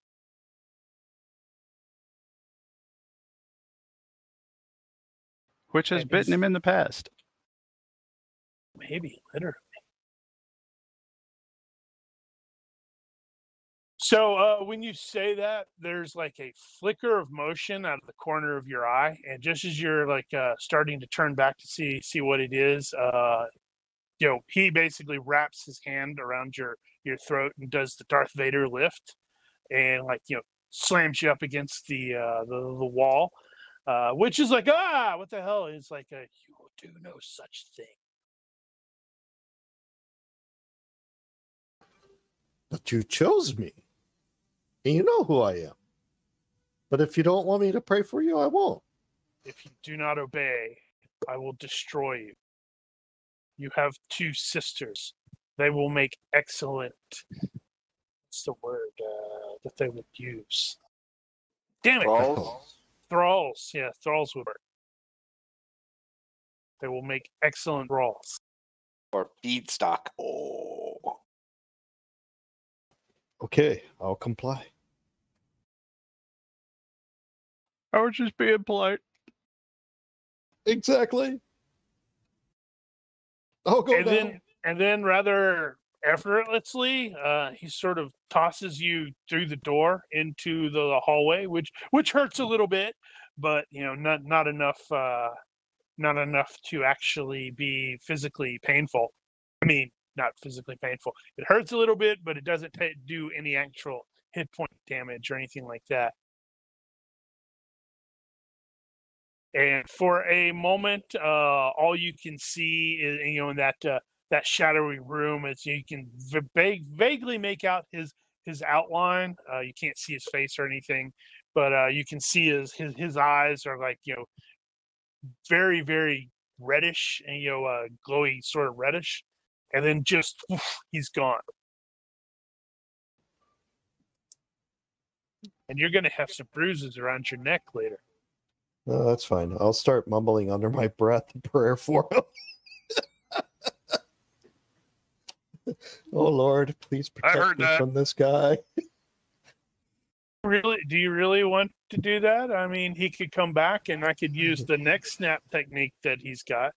He's gone. He's gone. He's already left. Oh Lord, please protect me. Except he comes back and he's on fire. He says, "You prayed, didn't you?" Yeah, but you're not praying for him. You're praying for you. Yeah, I'm praying for myself. Oh Lord, please protect me from him. Letter of the law.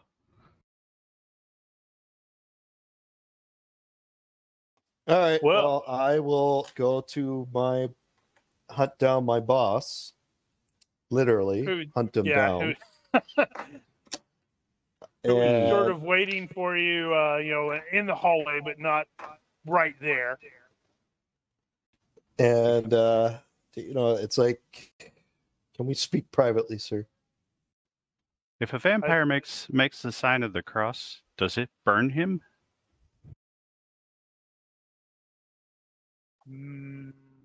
Depends on the universe that you're in, I would think.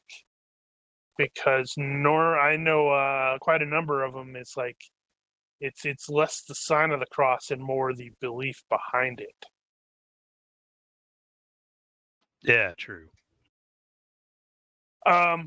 So you ask that of your boss, and he will give you a slight smile and say, "I'm sorry, I think you have some instructions to follow."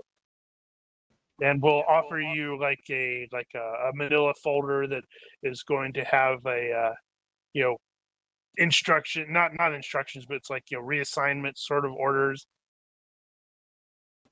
It's essentially stating that in light of all of the recent weirdness that has been happening in Apocalypse of late, the OMI has decided to open effectively a not a distaff, a small office, Satellite office. a satellite. That's the phrase. Satellite office there in Apocalypse, New Mexico, of which currently there is one member, Me. one employee. Yeah.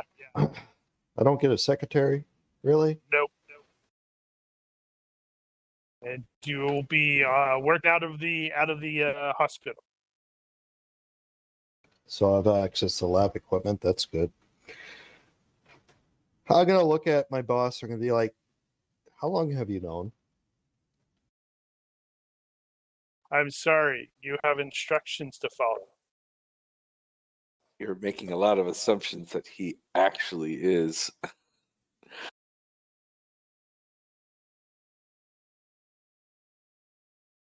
Right. All right. What is Eric's intelligence?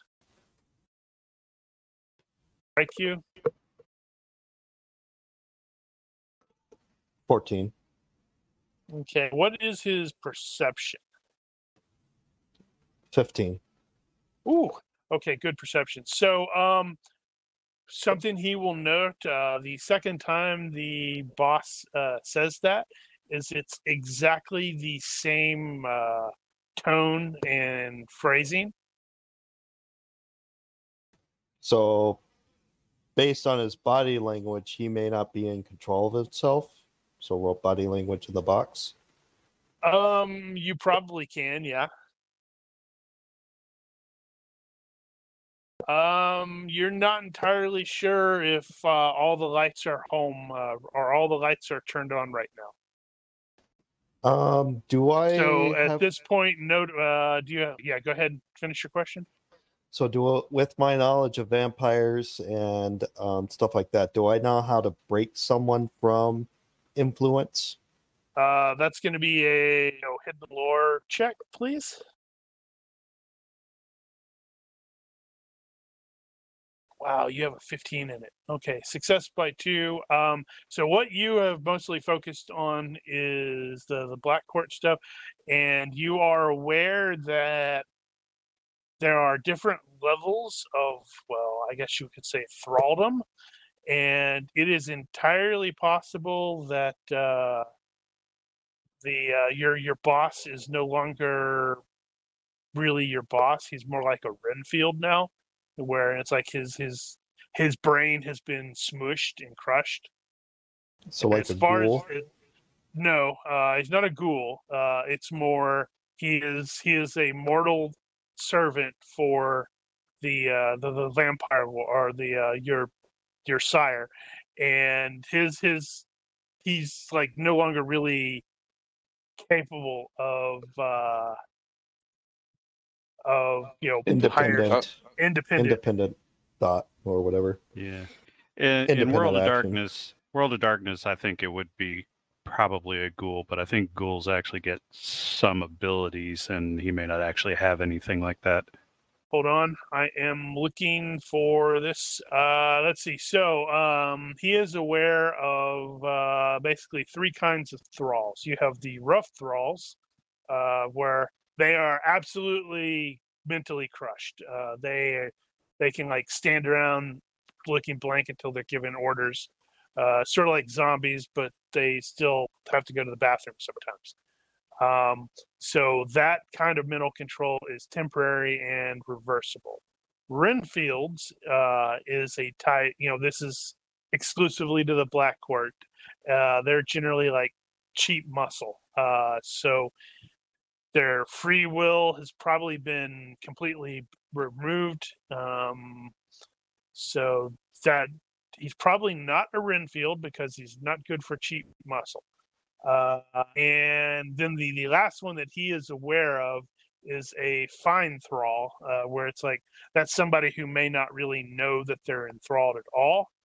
It's like, hey, they're charm person sort of thing. So they can retain a good deal of their intelligence and free will.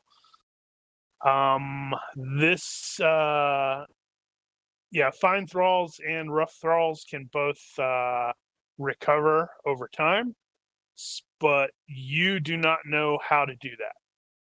You are aware that magic is probably involved, but you don't know how to do that because, well, You're not a magician. What about occultism? Occultism isn't going to help in that case, no. You'd have to actually get in touch with someone who is actually aware and cognizant of how magic works. Occultism is less specific than hidden lore. I think occultism would be like, hey, I learned all of the stuff I know about vampires from watching Buffy and Blade and other vampire movies. So I have a rough idea, but it's probably not entirely right. Hidden lore is, no, I actually know how vampires really work. Okay, so one more question for my boss is, what resources has our master given in this endeavor? That information is all in the documents that he is providing.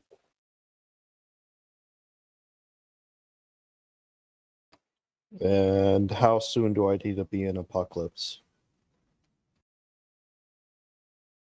You could be there in a couple hours if you left now. Yeah. Yeah. Leave now. Although, honestly, if you're going to be relocating for apparently a length of time, I don't think he's going. It's entirely going to be up to Eric when he goes. Well, if that being the case, if I'm going to be relocating to Apocalypse, then obviously I have to make arrangements, unless they were previously arranged ahead of time because they knew I was moving. So basically, I get home, everything's already packed up, ready to go. What are you talking about? You'll get home and discover your house has been burned to the ground. And he's like, really? Come on, guys. But he's... My baseball cards. No, my comic books. My comic books. No, the vampire stole all those. He's just not telling. Figures. Freaking vampires, man. This is why you have to wipe them out. All of them. It's the only way to be sure. Yes, indeed. All right, well, I will start making arrangements to head to Apocalypse.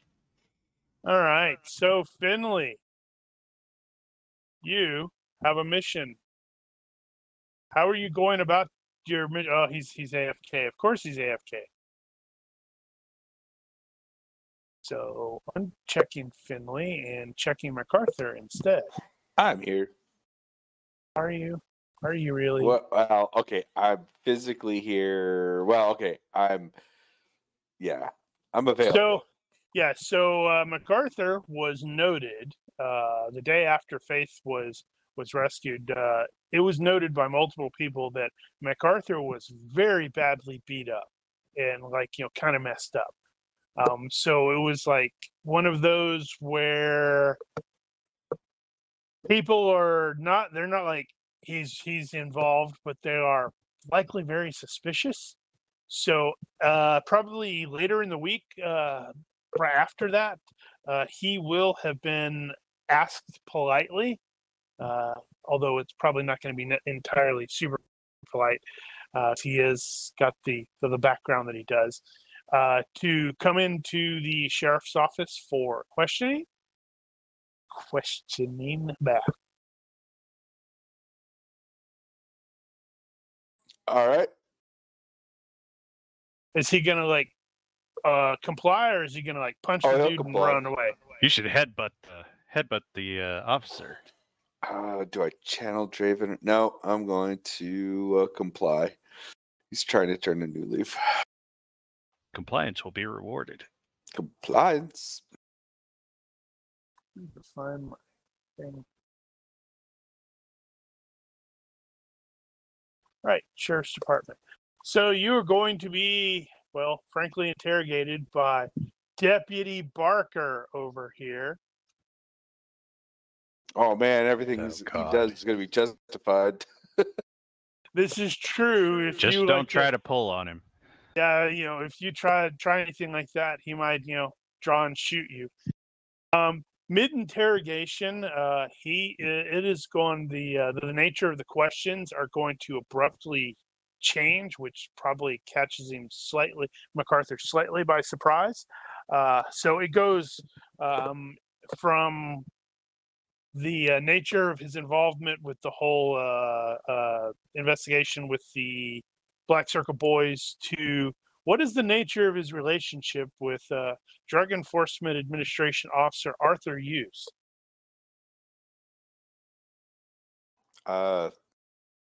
Hughes. I know this name. Sounds to me like you're trying to bullshit. Maybe. Give him just enough of the truth. Like, yeah, I served with him back in my time in the service. And what else?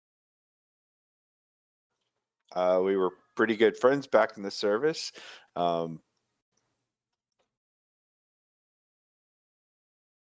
you haven't seen him since then? No, actually, I did see him. Was it? I don't know, some months back. Actually, I think it was months, right? And where was this? Oh my goodness. I think it just happened to be at a bar, and he'll actually give him the name of the bar. He came looking.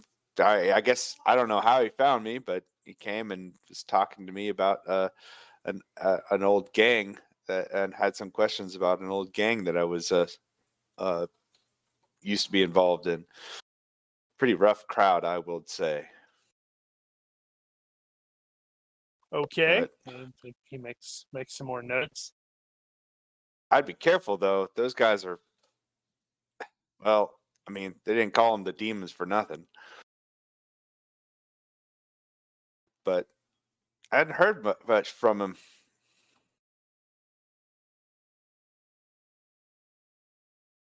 So he's like, we'll consult his consult the stuff he had, the various paperwork. He's like, so you were on this date, and he like gives you date that sounds probably right. You're not 100% positive, and confirms the name of the bar. And he's like, would you be interested, or not? Would you be interested? How would you? Damn it! How am I going to phrase that? Willing to? No, not willing. I know what I'm trying to say. It's just it's hitting my tongue and stalling. Can I coerce you into? Can I manipulate you into? We would like you to. Yeah. No, it's just like, stop it. It's brain. It's all brain. He goes, so on this day, or not this date, but as far from what we can tell, this was right. I should look at the calendar. There's a reason why the calendar exists, Phil. So it looks like the 13th of August was the day that, quote, you died, MacArthur, and woke up. So the Deputy Barker here will consult his notes and say, is it officer? Yeah, I think it's officer. Officer Hughes went missing on the 13th. Or special agent Hughes, probably. I'm not sure if it's a special agent or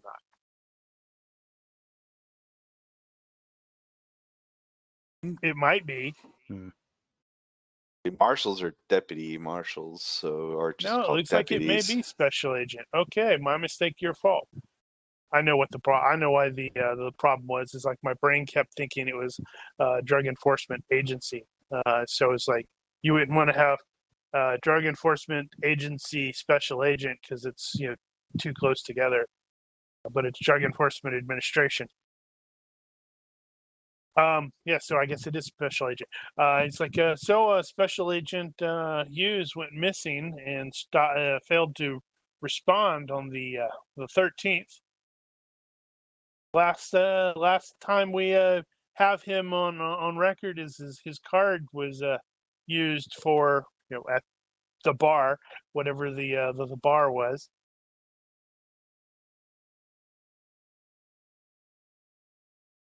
And you don't know what happened to him after that? Question mark. I don't. That is a blatant lie. Actually, he really doesn't know what happened to him. No, yeah, he does. He got shot. I know exactly what happened to him. I mean, he knows what he saw, but I don't know that he knows what happened. That's true. I don't know entirely what happened. I know what happened to his physical body. I think a better explanation would be that he doesn't understand what happened. But he does know what happened. He has some theories.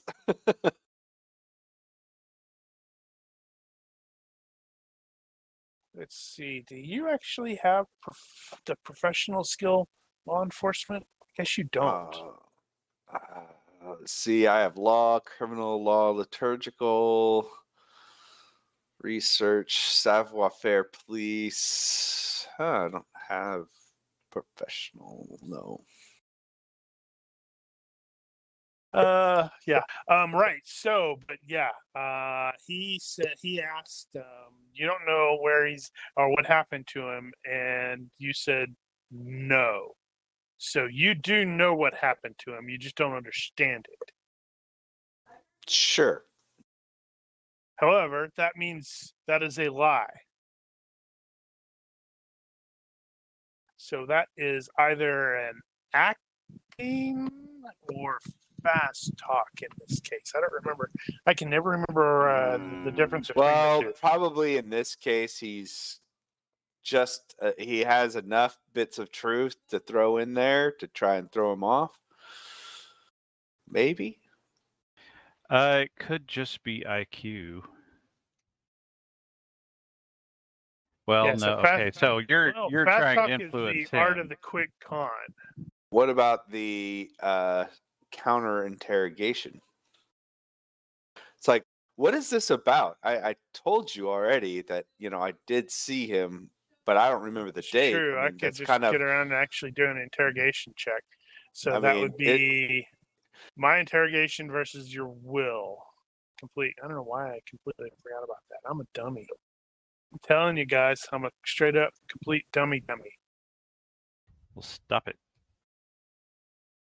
So give me a will check in the course of this. I'm going to invoke my right to an attorney if it gets too crazy. Okay, so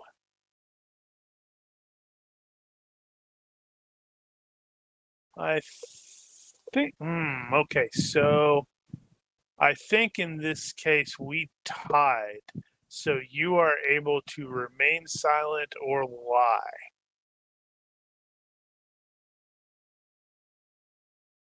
But you did not beat me by more than 5 points, so you can't tell me a good, believable lie. Right.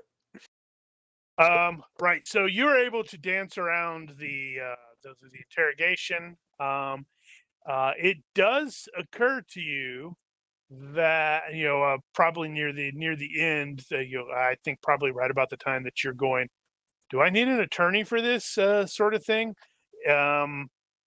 He's a local sheriff, and he is inquiring with regards to our deputy sheriff, with regards to a federal case. Which is like, I sure hope your enemy didn't trigger.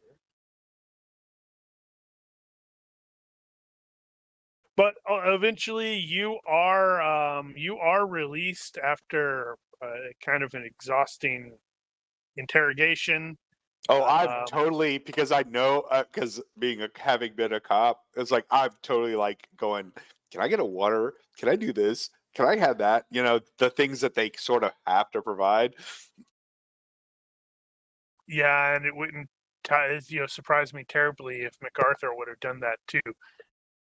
Once he starts to know the stuff, like, yeah, I'm gonna keep doing this and doing this and doing this. It's like I got nowhere else to be right now, so work. Oh, that's why I'm struggling, isn't it? Because I keep getting hauled in and interrogated by police for random reasons. The rest of the time period passes relatively uneventful for MacArthur. I don't know if there is anything specific he had in mind that he was going to be attempting to do. Timed out. Who just timed out? There goes Ethan. There goes Andricus. Mm-hmm. Well, he has been griping about his internet for like 2 or 3 weeks now. I'm expecting to hear my phone chirp and get a text from him and go grumble, grumble, grumble, stupid cucks. Oh, he's on Discord.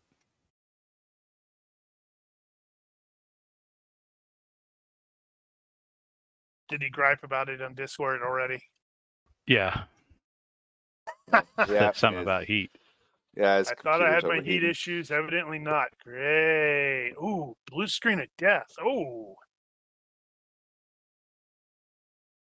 Right. So you were about to say something there, Junkie. Oh, in his downtime, like I said, he'll actually start like wearing like vote for, and every so often, he'll like put down the signs at various street corners and be very pro his boss, his mayor kind of thing. But he'll be spending a lot of time at the church a lot of his downtime, if not with trying to reconnect with his daughter, and like try and play the it's like, hey, can I get her anything? And that's again, he'll be trying to work, but he'll stay in the struggle. I was going to plan on paying off struggling, but I figure it's like, no, he's probably like sending a lot of his extra money, probably more than he should, and making sure that April or May and June get funds and stuff, because he's kind of figuring that MacArthur is so far behind in child support payments. Maybe just a little bit. Okay, probably just a lot. But which that whole thing is likely freaking out May, because it's like, oh yeah, here's the money. Like, really? Again? Okay. But he'll actually. Who are you, and what have you done with you? And you're like, oh, gotta go. See you later. Yep, exactly. When things get a little too close. With the pastor, he'll actually, I don't know if that's something he could do, but like find little odd jobs like hunting, hauntings and stuff like that to help the local parishioners with weird stuffs. Okay, so say that again. Okay, so if working with the pastor and the church or the parishioners, if they have like really odd goings on, he'll kind of investigate those. Okay. If that makes any sense. Like maybe, not necessarily hauntings, but I've been hearing a lot of noise in my attic lately. Kind of keeping track of the strangeness that's happening around in the town through the requests of the parishioners for, prayers for protection, that kind of stuff. That, Okay. Wait, that might actually be something more than just something that, Give me a perception check, I think. If the priest actually knows that he's an angel or something related to angel stuff. He's probably got angel stuff for him to do. And that's kind of what I'm thinking is stuff that. Well, probably not weird stuff, but like pulling cats out of trees kind of stuff. Yeah, Boring so stuff. give me a perception check there, Kamjaki. Wow, you are not great at perception, are you? Apparently He's not. got a 12. He's way above average. Well, I guess I've just gotten accustomed to you guys who have like 15s and 17s and crap. It's like, oh, hey, look at this. I can track yesterday's wind over Stone by Moonlight in the rain.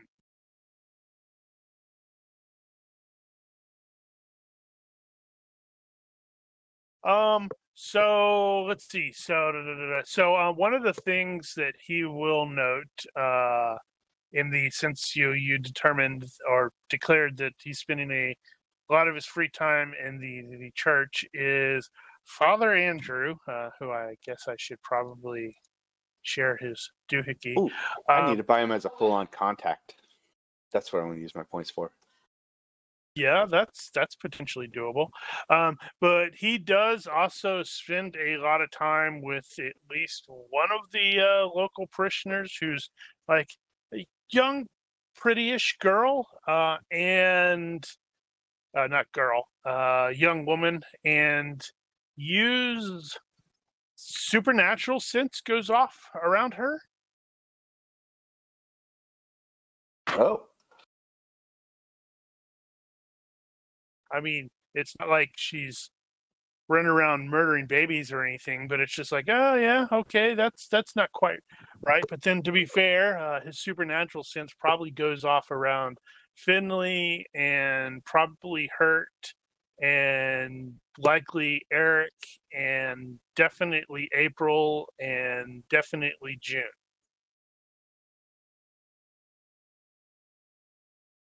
But not May. No, not May. Interesting. Alas, poor her. It's like it skipped her. She's probably better off. Also, he is going to be aware, speaking of June and May, he is also going to be aware that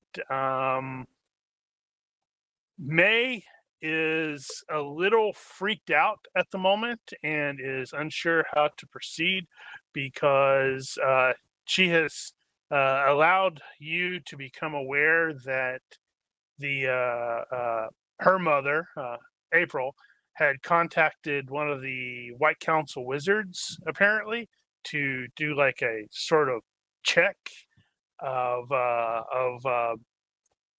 June, and have determined that the White Council has actually, or the wizard in question has actually extended a offer to take June on as a legitimate apprentice. Wait, but that means she won't be hanging around. Yeah, so it's one of those where both sides of the family is like going, oh no, what do we do here? Because June is like, I don't want to necessarily leave all of my friends and go off and do this stuff, but I could learn how to do magic, and that's pretty cool. And whereas May is like, the White Council are fighting vampires. I do not necessarily want my daughter to get drafted into a war against vampires. What if she kind of does like a delayed enlistment thing and goes under the protection of, say, somebody who the council trusts locally until such time as she is fully an adult on her, capable of making decisions on her own, i.e. Finlay? I don't know if they would do that, or her grandmother in general. Is there a way, or suppress her abilities until such time? Yeah, you don't want to do that unless she doesn't want to utilize them at all. So with regards to Finlay teaching her, that I don't know if the White Council would do that because June is potentially White Council level, has that kind of potential, which I guess in GURPS terms would probably be Majory 3 minimum, maybe 2. So with regards to both Finlay and April, the issue there is they're effectively just like Majory 0, so they can't really teach her what she needs to learn. Right.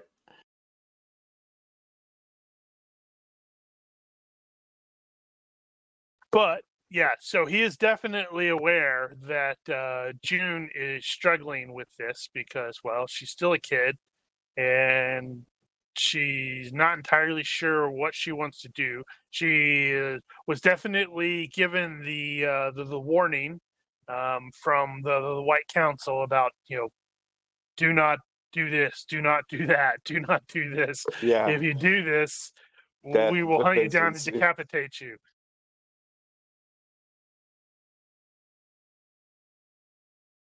Also, I need my fans to put out more cold air. Damn it. Yeah, good luck with that. Well, I'm having to pull my headset out a little bit every now and then and wipe down the icky plastic on that's pushing up against the ears. It's gross.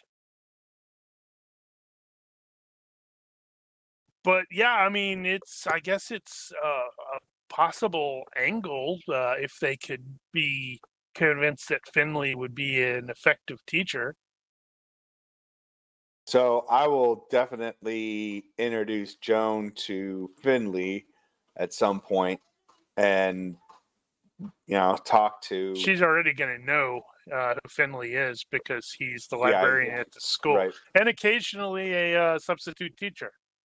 So at least that gives... So it's not wholly like a complete stranger kind of level, but more eye-opening, like, oh, wait, what? He is too? And then talk with... Your barking dog. That's who you're going to talk to. Of course he does that. Just... Damn it, I'm not there to bark back at him. Sorry. She needs to start hanging out with Faith. Yeah, and they could be like a dynamic duo. But I actually think see Faith if something that they could... 2 years older? I think Faith's about 2 years older than her. Kind of delay her decision by, putting her under, some kind of contact and oversight until kind of deal. I'm kind of amused at the notion that everybody's going, yeah, we're going to give Finlay more work. And Finlay's like, wait, what? Do I get a say in this? No, shut up. I've learned to Quiet, accept it at this nerd. point. Teach her what she needs to know.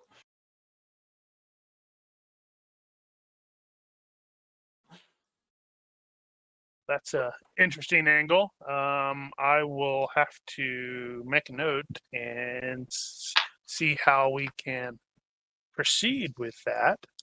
Because, I mean,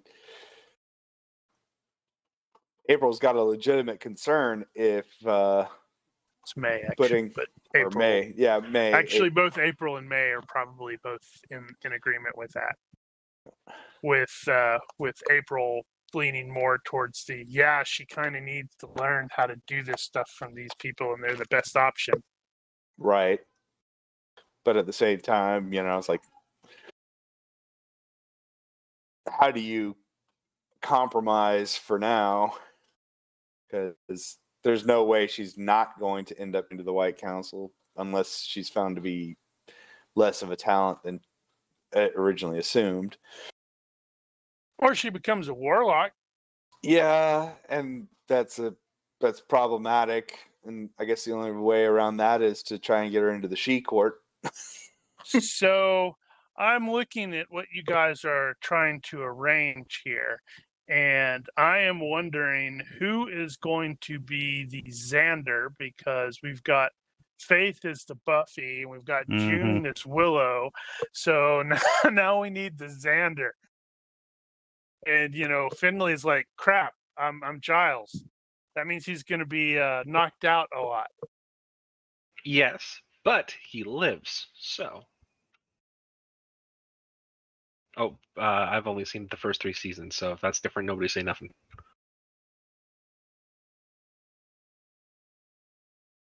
That bodes well. No, right, I did see the end of it. You said say nothing, so we're saying nothing. Yeah, exactly. That's why I said that bodes well.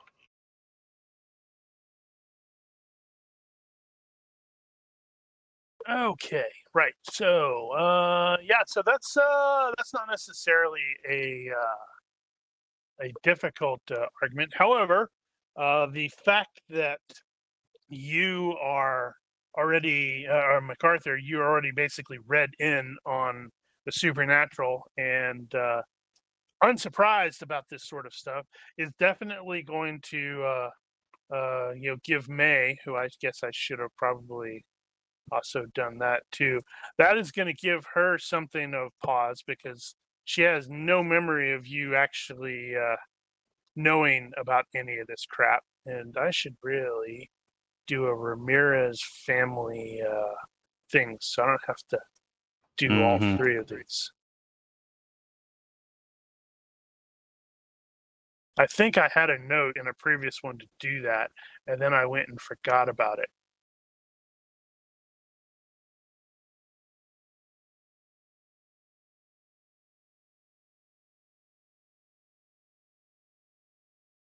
But that is not a impossible angle. I will have to give it some further review evaluation because I'm not, honestly, I guess it doesn't really matter because they're not super what's the word, clear on the, I mean, we've got like 2 instances of how the apprenticeship goes in the Dresden verse, and one of them was already over by the time we were introduced. But yeah, okay. I will give it some thought. Look at it and see what the White Council ends up saying. They may go, haha, no, we need new child soldiers, and snatch her, and she disappears. That would be a serious dick move. Yeah, could you imagine Hugh, charging down the halls of power to try and get it? It's like, look, this is not, you done did this wrong. There's a right way of doing things and a wrong way. And then they burn him to cinders with fire. Yeah, but then that's death by magic for no good reason. What are you talking about? You're holding the sword and charging right at him. Not if I'm charged. I wouldn't be charged. I'm not dumb. It's not suicidal. You said charging down the hallways. Yeah. He's coming right for us. Uh-huh. Okay, yeah. So so on the 30th, the All Hallows Eve, or is that actually the 31st is All Hallows Eve officially? Did you get back to Finlay? No, Finlay? no, not yet. I was gonna finish up with MacArthur and then jump to Finlay. On the 30th, for MacArthur, he is quite aware that there is, downtown they are having like their trick or treat night because it's Sunday night, and they, even though Halloween is tomorrow, it's also a school night. And he is going to be aware or observe. June is going to be escorting a handful of rugrats through the downtown area, and he's very much aware that she has basically been babysitting for a couple of the families who have, work shifts scheduled late in the evening at the factory. And he is also going to be aware, based off of the check I had him roll earlier, it's a good thing you succeeded on that, that there is a unfamiliar Hispanic-looking guy that seems to be discreetly shadowing the group of Rugrats and June. It's Eric. I said an unfamiliar Hispanic I know, guy. right? I throw a wooden stake through his heart. Oh, you're not Finlay. Oh well.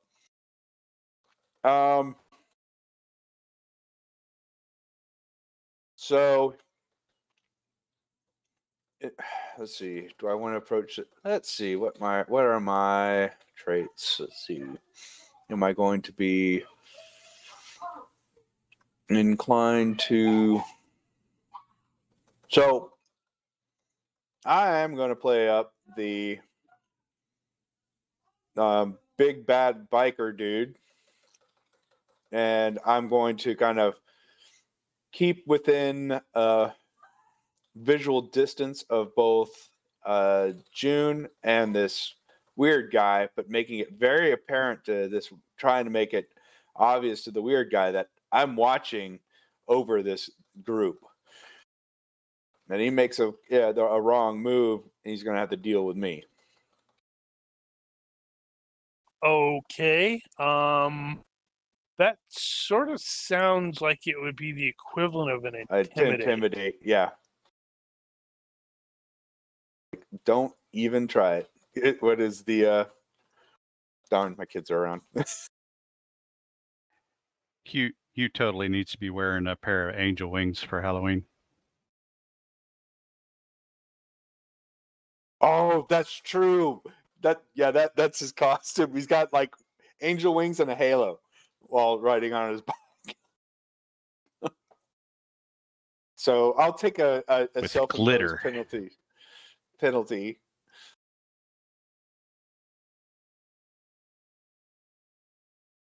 I don't know. A guy like you wearing something like that, everybody knows you're not afraid of anything.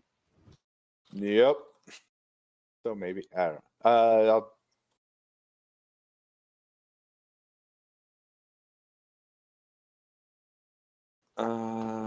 Do you want that roll?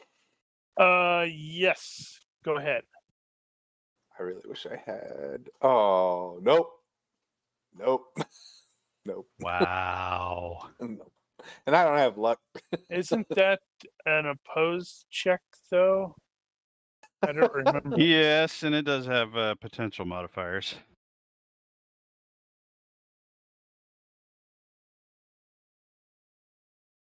The big issue is if that guy knows who I am, it could have other issues.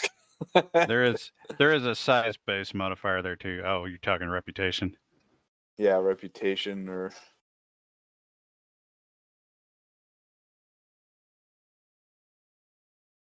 I am looking. And I have a sense of duty, so I'm guessing that these kids could also be. Yeah, but they're not gonna necessarily know that. Parishioners? Well, they won't. No. I mean, in this particular case, so another draw for Hugh to be out protecting the parishioners' kids and in a however, standoffish. I have to roll something for this guy. Okay, so even though you failed the intimidation, I'm looking at that as the fact that, well, you have very clearly made eye contact with the dude and done the, do you really want to do this? you want to back off, sort of thing. Yeah. So what I did for him is I made his bad temper check because that seemed appropriate to me, Yeah, I'm threatening. No. and he failed that. Oh. So that means he has to So lash he out. has to insult, attack, or otherwise act against the cause of the stress. So let's see. Let me look at his others. Wow,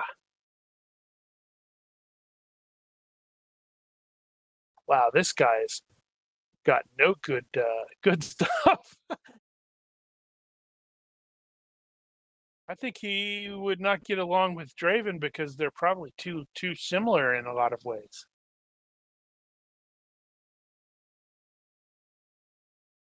All right, so you sort of make eye contact with the guy, doing the. Do you really want to, back the hell off?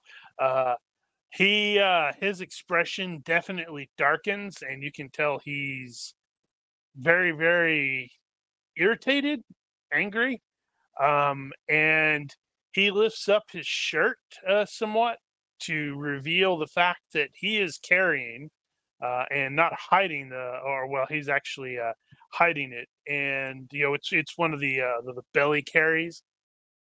Oh, appendix. Yeah. No, appendix is in the back. I'm thinking, this No, is appendix front. is front. Appendix is front. It's like along your, right near your groin. Okay. I don't know. Of course, I don't know where the appendix is. I haven't had one for like 35, 40 years. But then if I thought about it, I'm like, wait, you've got a scar there, dummy. So he is not quite attempting to draw. He's certainly not drawing on you. But let's see. How do you counter? Okay, so I know there's a rule about using like intimidate against a PC. Although I guess it doesn't matter if they fail the intimidate check. Yeah, so it only matters if they succeed. This is two guys who are looking at each other going, come on, you want some? The rule in the basic set is that you should be intimidated. So if the player is intimidated, they should play the intimidated role. But if you don't want to play the intimidated role, I think it's -3 on all rolls. Right. Against the source of the intimidation. Well, he very clearly was attempting to counter-intimidate you, and apart from pulling his shirt up to do the "Hey, I'm strapped. Do you want to go?" sort of thing. Okay, so both of them have failed by 3, though. So we're neither intimidated. So is it a tie, or do we re-roll? The defender wins. Yeah, but this is a simultaneous intimidation. Yeah, they're both trying to. I think we should tricky. both try to re-roll. Okay. Nah, I'm sorry.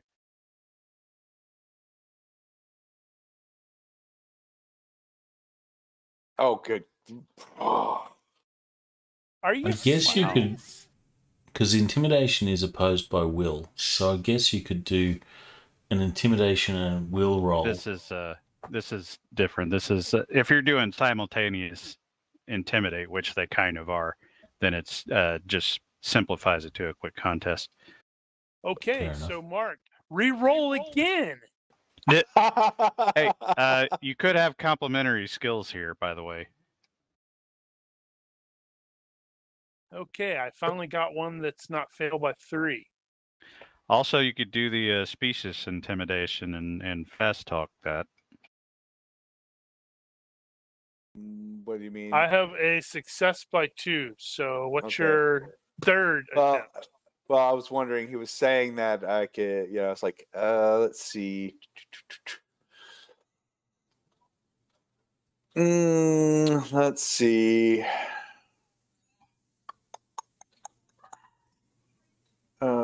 if you said I could use a fast talk as a complimentary skill.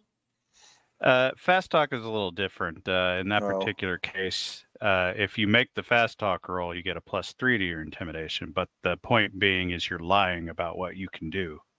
Oh, gotcha. Actually, if you both rolled the same amount, I would say you're both intimidated. You're intimidated by him and he's intimidated by you. Yeah, maybe. That would make sense. Well, if Mark rolls success by 2 on this one, then we're going to go with that. Hey, okay. So you beat me by 3 with your success by 5 finally. That's funny that, we rolled the same actual. Wow, this is the same freaking I gotta roll. do the 3, 4, 1. We both rolled 3, 4, 1. Although you rolled 3, 1, 4, but I kind of play the you really don't want to do that here. And then I kind of look up the street and kind of where like some cops are, not too far away.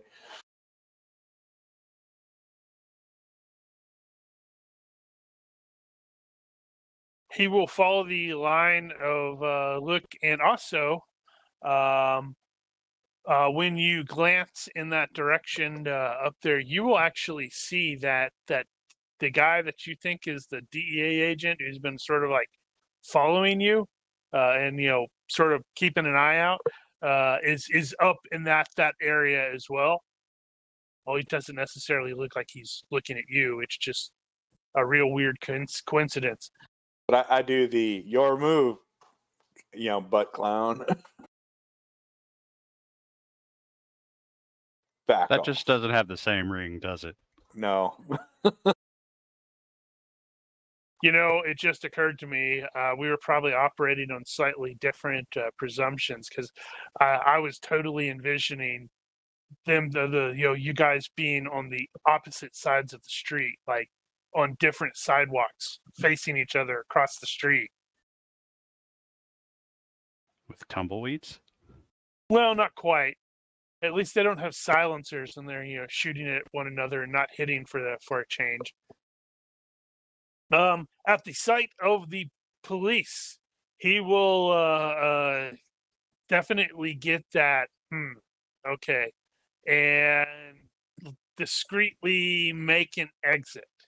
It is a little troublesome. Why would why would somebody be following her or them? Maybe the kids, maybe her. I mean, he's there. In his eyes, they're kids either way. But he'll give it a moment for the guy to start backing off, and once the guy goes out of sight, I'll gun it and go. I'm gonna go find out. All right, so noted. Well, I'm going to jump to Finlay. Finlay, before we get to with your extra or your actual mission, you also the Venatori also finally got back to you with some information regarding what they have on record for the Slayers, and the one that they have the most recorded data on disappeared back in 2008, around the age of 16, less than a year after she was called. Which was her phrasing, according to some dudes that called. This girl was named Morgan Hughes, and she helped a Venatori team eradicate a black court scourge in her Texas town.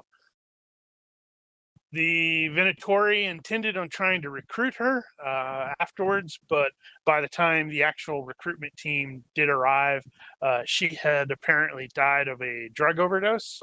However, the lead recruiter, who was also the sole survivor of the initial team that she'd fought alongside, continued to have his doubts that she was actually dead. And his theory, according to the information that you have there, you can't ask him because, well, he died recently during the war with the Reds. But his theory was that she was either snatched by someone really powerful or she faked her death and went underground to A, dodge the enemies she had made, and probably B, ensure that her family weren't hit by the enemies. Regardless, the trail in that case went pretty cold. So they don't have a lot of information. What they have from her is that A, she was called. She couldn't quite explain it particularly well.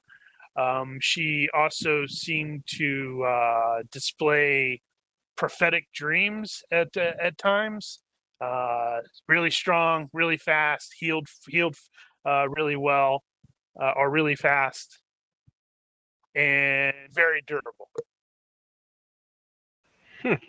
Well, at least some of those latter bits seem to match up with the faith a fair bit. It just sure would be nice if we had more information. And it seems like every time we learn something, the person who discovered it dies 5 minutes after they find it.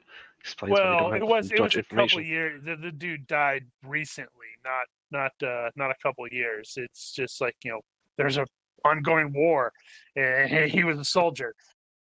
Exactly. It'd just be great if people could find the time to properly document everything before they went off and died in the next crisis. That's all I'm saying. Are you documenting everything? I haven't heard you say you're documenting everything. Oh, I'm about to start. No, so yeah, right. I will. And so you were tasked to retrieve the grimoire. Yes. So How are I you will. going about doing that? Well, first and foremost, I'll pass along the information to Faith about, hey, here's, or color in, hey, here's what we have. Study this. I'm gonna go take care of another thing. Don't kill anyone. You don't want to recruit her for a potential B&E of a police station? No, I'm good. I'll Be good training. It could be good training.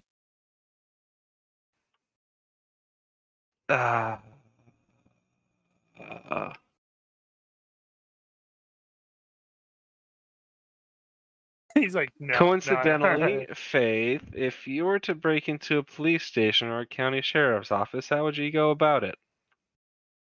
What? Why would I do that? Hypothetically speaking. No, I mean, why? What's the objective? You don't just break into something for no reason. And Eric's like, my sister's been corrupted. If there happened to be, say, a magical book probably filled with nightmares in one there that you were asked to retrieve, that would be the hypothetical objective in this hypothetical scenario.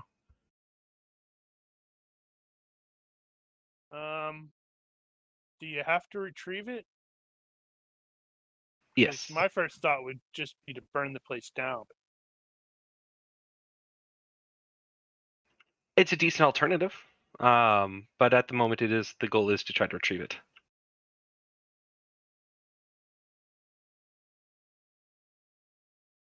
Yeah, she's not a criminally minded individual, so all of her ideas are very blunt forcey.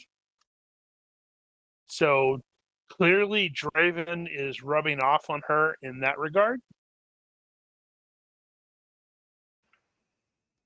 So, I appreciate the input, Faith, and the assistance.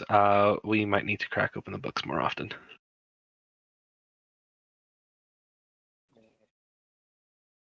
Books are boring. Wait, did you say assistance? Hypothetical. Well,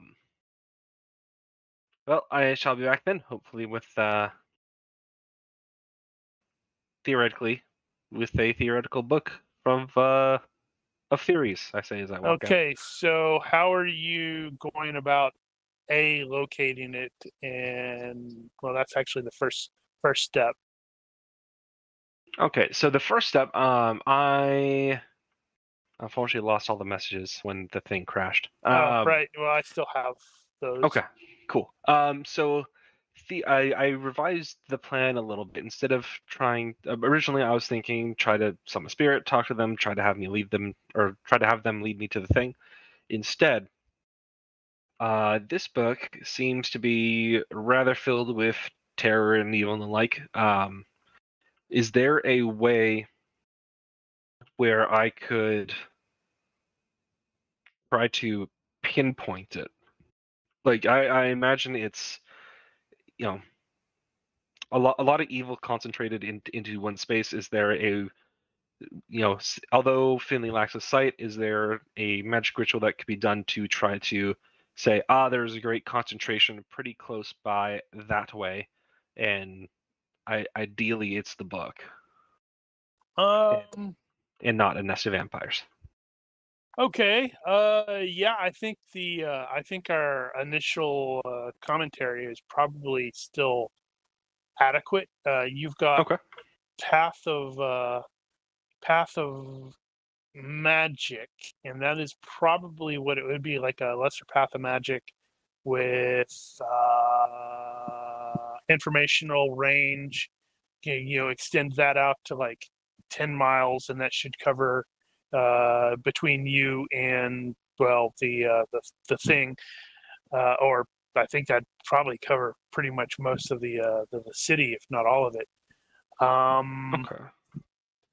Let's see. So informational means the range doesn't cost as much. The total energy cost for that is going to be 6. As I stated with you, with regards to the magic, you effectively have Majory 0, so that means you have an energy reserve of 5. So you could just dump that 5 into that, and then you would only honestly need to gather 1 point. But since you don't have the Ritual Adept, that means that would end up taking at least 5 minutes. I think it's like 5 minutes per to gather that.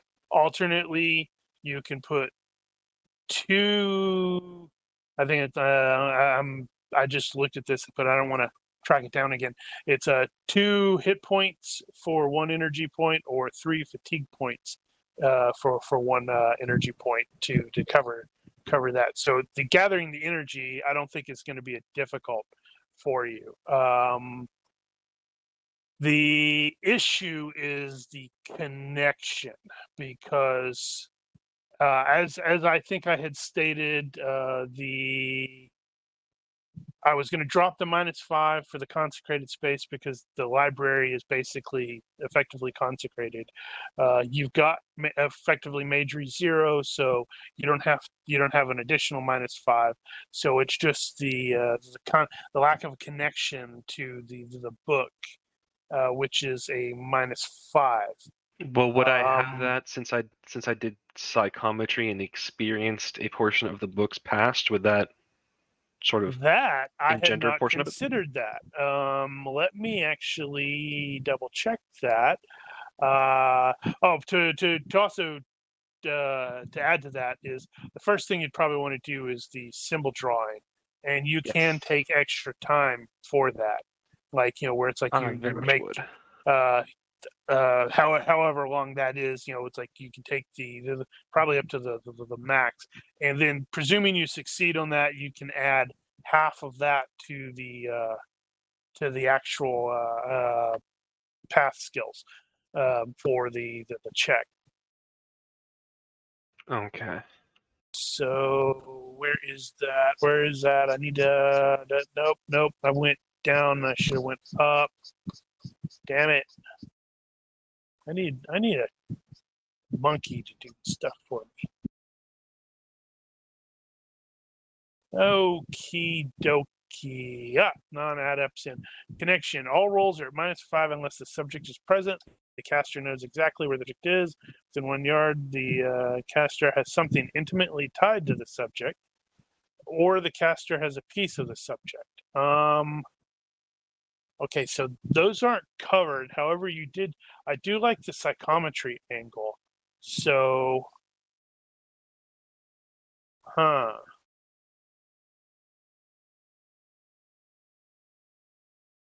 Hey, cut it in half.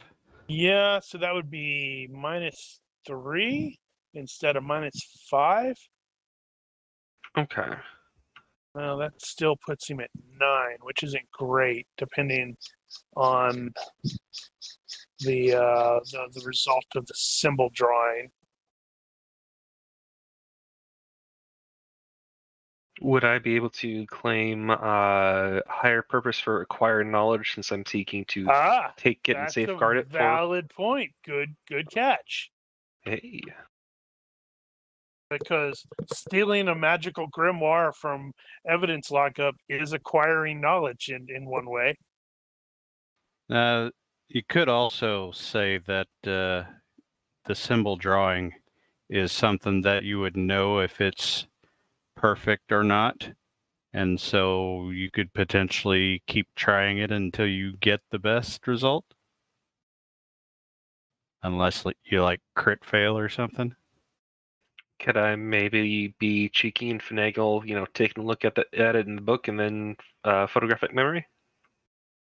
Well, I think in this case, the symbol drawing, if he takes the 5, that's going to put his, the full +5 for extra time. That's, I think, in that, I want to say that's only going to end up being like 10 minutes or something like that. Okay. Maybe a little bit longer than that, but it's nowhere near like an hour or anything like that. But okay, that's if he takes the +5, it's going to be that's going to give him an effective skill of 17. Oh, okay. Well, never mind. Yeah. That's 17 normally, and then if it's 18 because acquire knowledge, and then we drop it by 3, so that'd be a 15. So that's pretty darn good chances.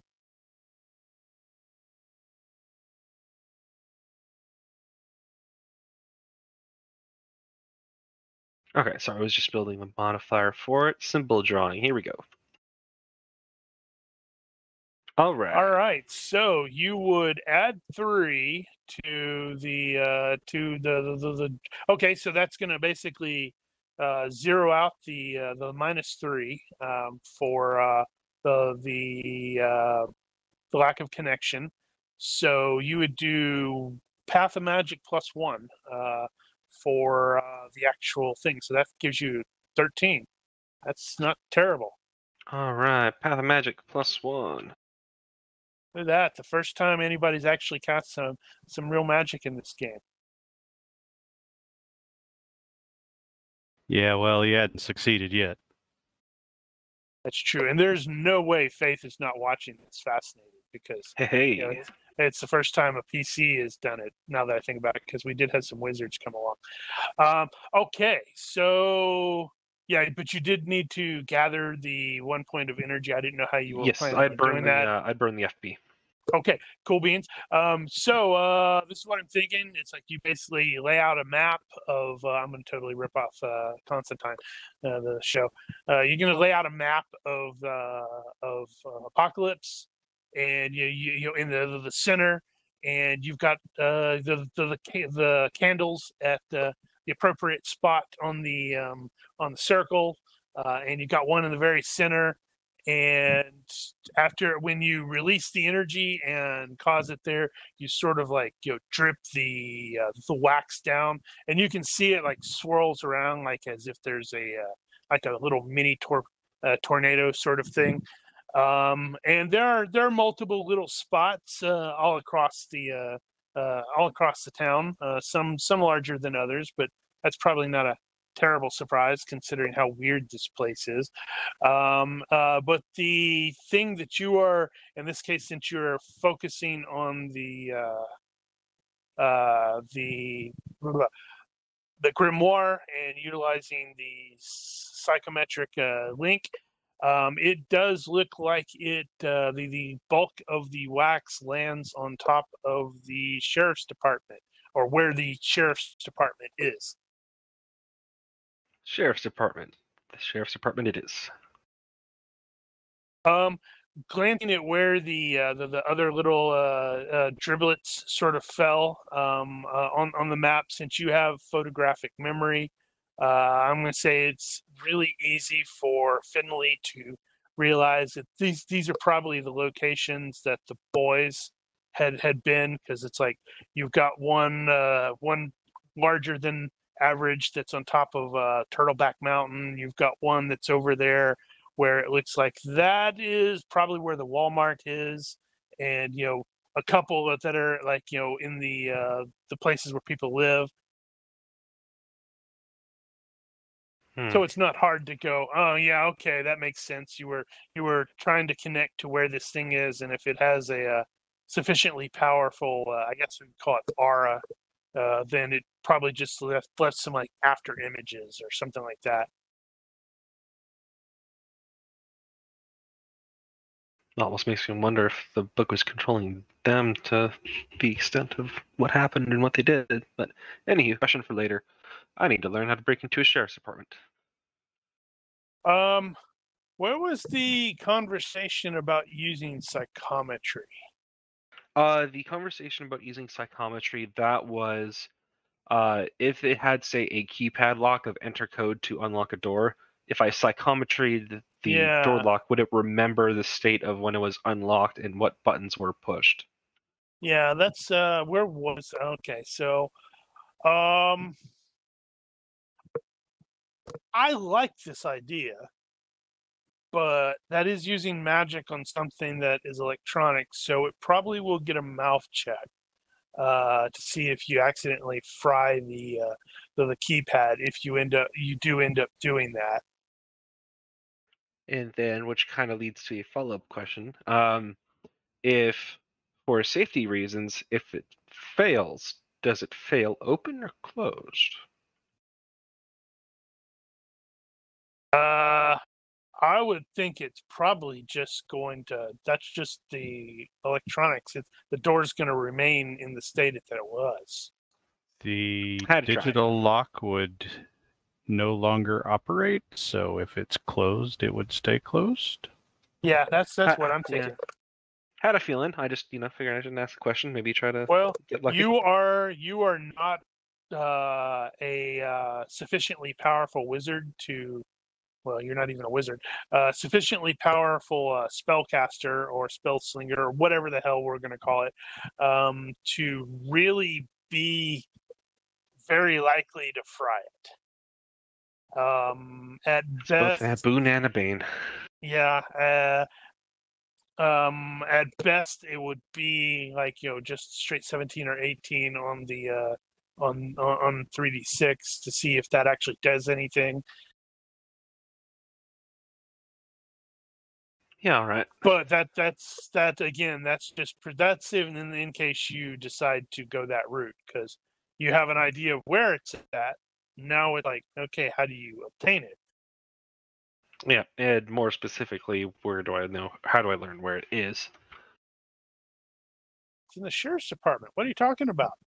Well, yeah, but is it like locked in Deputy whatever's desk, or or is it in the locker, or is it, did someone leave it in the car trunk, parked out front? They did that. They're a really bad police officer. I mean, yes, but people are involved, so I can't rule out the possibility.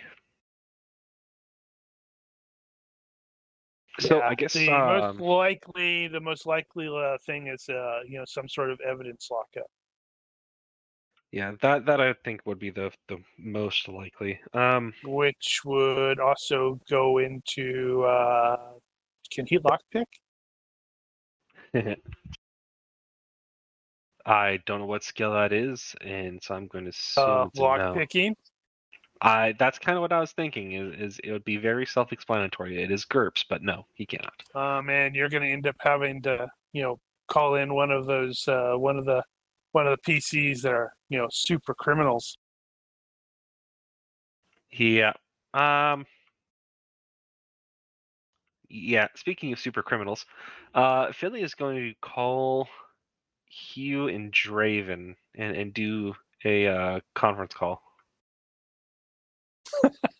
Hey guys, I want to break into the sheriff's department. Can you help me out here? I'm not going to say that over the phone. I'm going to ask them to meet up with me and then tell them I want to break into the sheriff's department. Wait.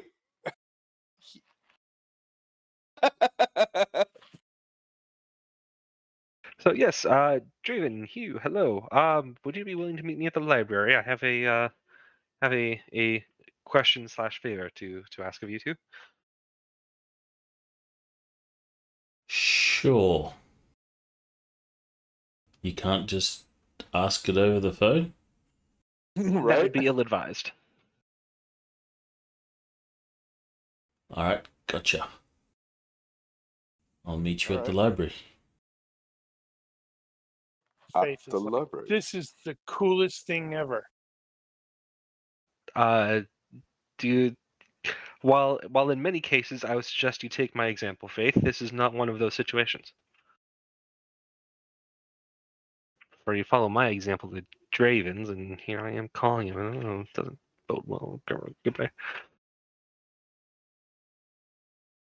Okay, well, where is the stupid thing? All right, yeah, I forgot to share the library image. Everybody gathers around like a proper Scooby gang. Well, not everybody.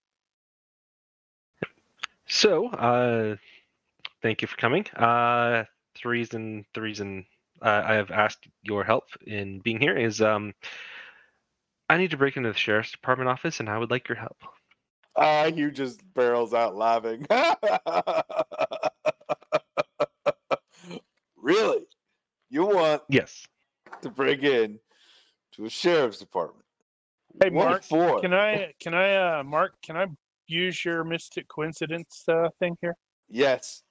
Okay, so while you is laughing and chuckling and all that stuff, he's going to accidentally knock the folder that full of information that Finlay had just received from the Venatori to the floor. And when he glances down, the first page that he is going to see is absolutely a picture of Arthur's deceased sister. That's like clipped onto a like some sort of files.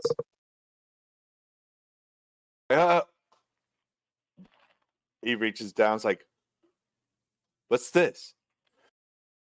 Oh, some information I requested from Venatori.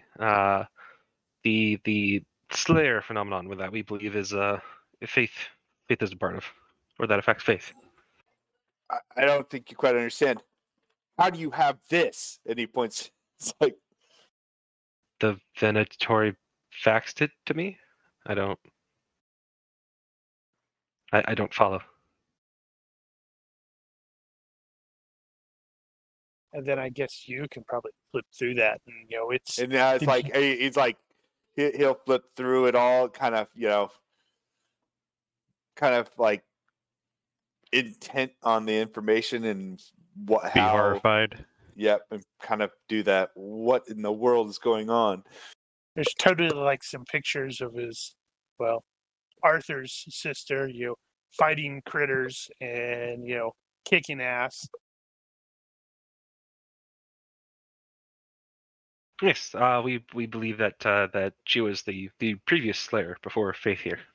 Well, one of the previous Slayers. One of them. There's a difference. There's a time period between 2022 and 2008. No, she died of an overdose. She's not some Slayer. She was just a teenager that got caught in the wrong crowd. That sounds like you know where he's going to pull the notepad. Did you start experiencing or seeing her act in this manner or with these capabilities at some point? Can you go What into? are you talking about? She was only 16? 16. She got caught in the wrong crowd. Is this really important? Important? She's my sister. She was my sister. Of course it's important. What are you talking about? How is this related to anything? Oh, Yay, he loses his temper. that complicates things. Complicates things. Listen here, nerd. She died. I had to take that call while I was deployed. It broke me. I couldn't do anything about it. Is all this going to get your sister back? What does this call have to do with my sisters? I guess the point.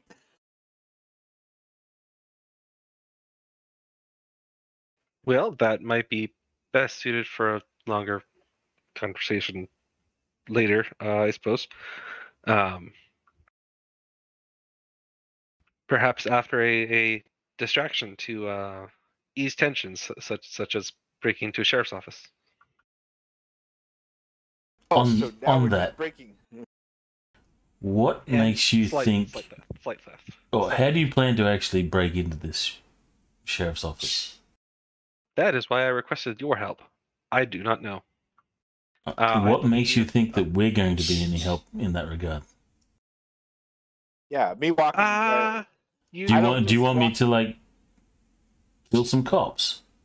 Is that what you're expecting? No, I prefer there's a distinct lack of death. It's just if it's not too deep an assumption, you've, as far as I'm aware, both have had run-ins with the police before. Some knowledge of how they operate, perhaps knowledge of how the sheriff's department is laid out.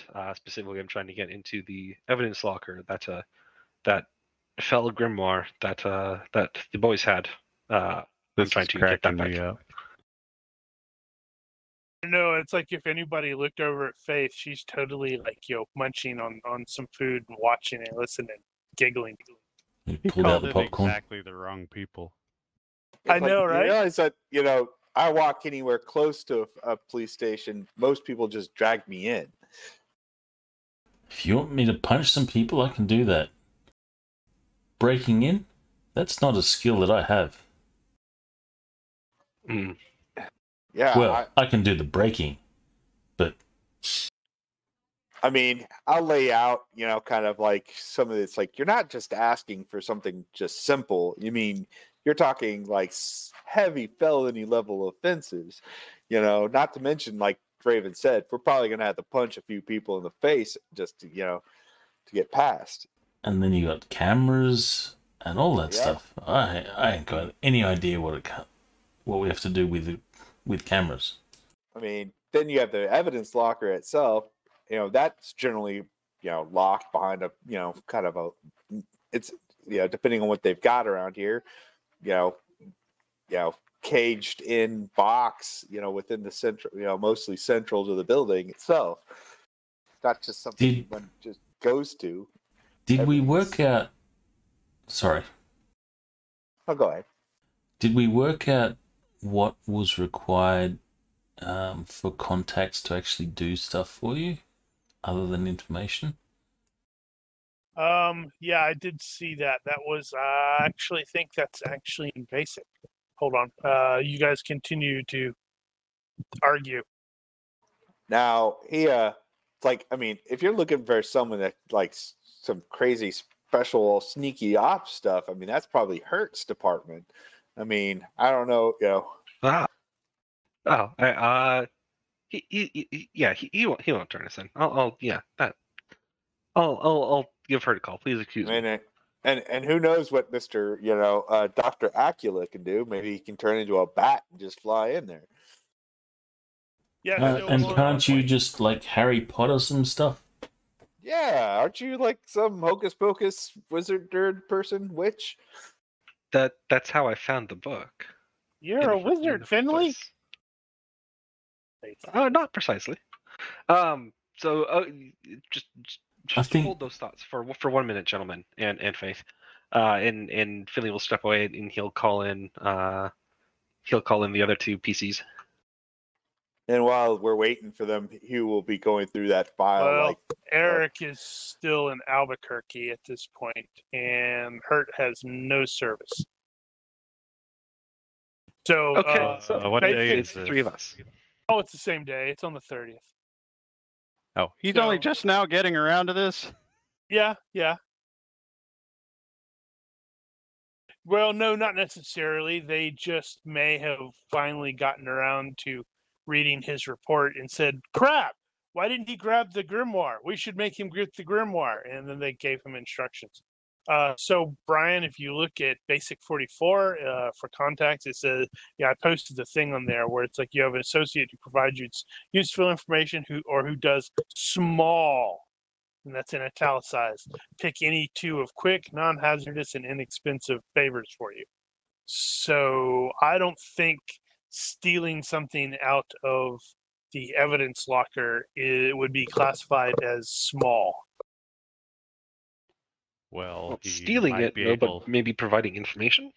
you might be able to identify where it is in there. Possibly, but Of course, he may have questions about that. Yeah, Detective Hernandez is the police department, not sheriff's department. See, if you had been able to call Hurt would have said, "Well, have you tried just talking to him?" Hey, sheriff's department, is Rogers in? Is Straub in? Okay. Yeah, hey Straub, how you doing, man? Yeah, you know that freaky looking book you got off a Turtleback? Yeah, Homeland's saying this is a potential part of a Rivera case. So, you mind if I come down and look at it real quick?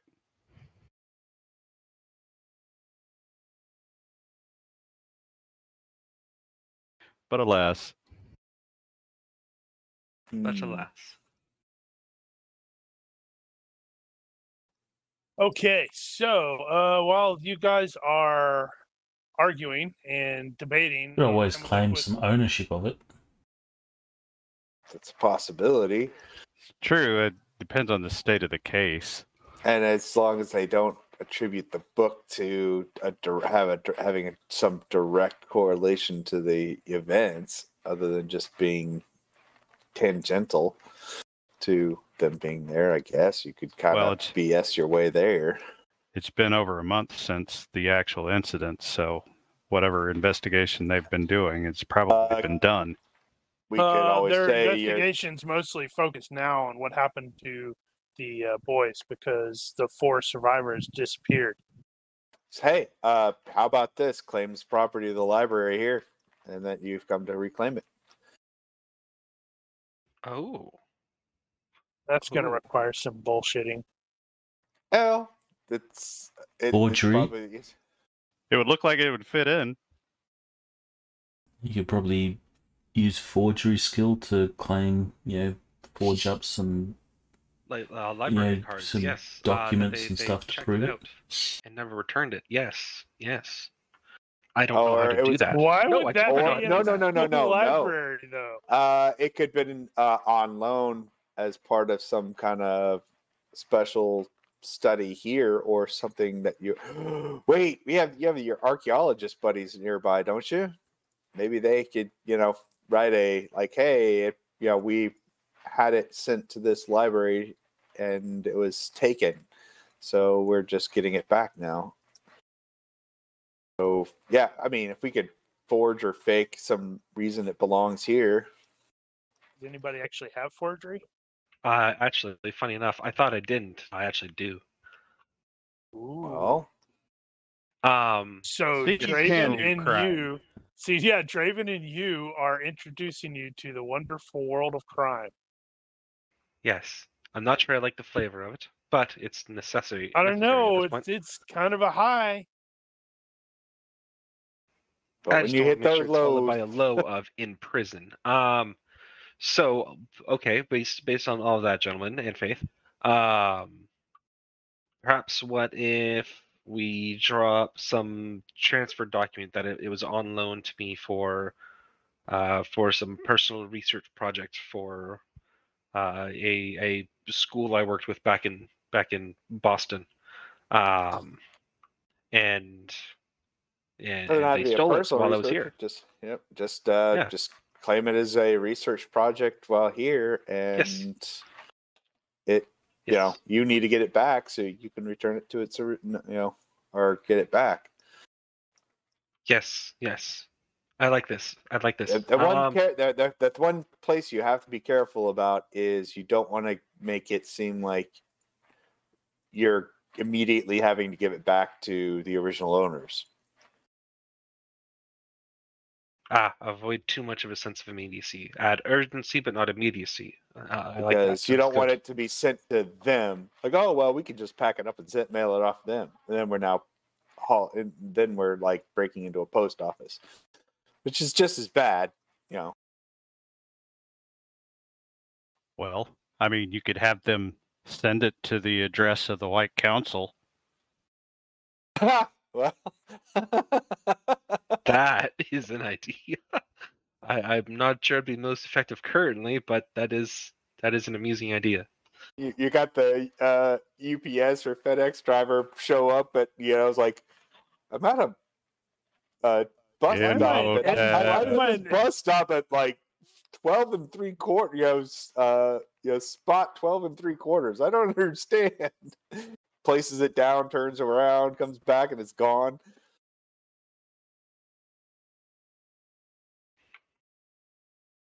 Yeah. Right. So it sounds like you guys are coming up with something sort of resembling a plan. I'm not sure how great of a Indeed. plan it'll be, but it sounds like it'll be a plan. If it Yeah. works, it's a great plan. Oh, you Yes. know what? Yes. Heck, we could even get, if we really need to, have what's his name sign off as an authenticator of the request. What's his name? Who? You're the detective. Graham. Or Graham. Oh, yeah. Graham or Graham. the detective. I'm not too sure. No. Even better, have the detective give a statement that it's no longer needed, necessary for investigative purposes. So You're making a lot of presumptions about what he's going to do. I mean, well, this is just it's honesty, sense of duty, locals, code of honor, police. Oh well.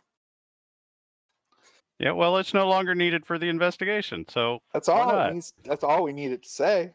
He's just got to sign off that he doesn't need it.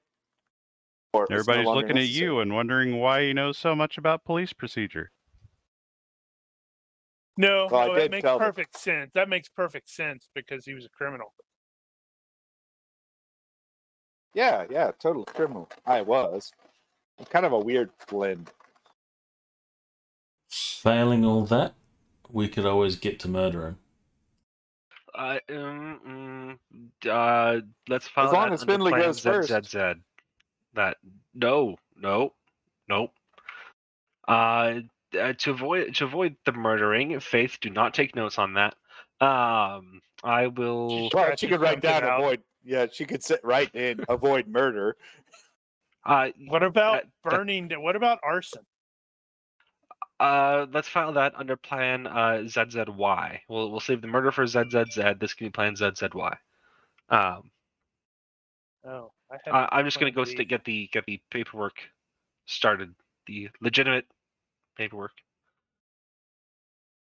Right. Yes. So, walk me through exactly what you are thinking of the plan will be whatever. My thinking of the plan is that I will draft. All right, we're back. Okay, so sorry about that stream. We had a internet outage for Ronky there, and well, we were fine, but you guys couldn't hear. Well, he also couldn't hear it. So he said Ronky, you said the last thing you had heard was me asking what was the actual plan. Yes. Okay, so Finlay, rehash your plan.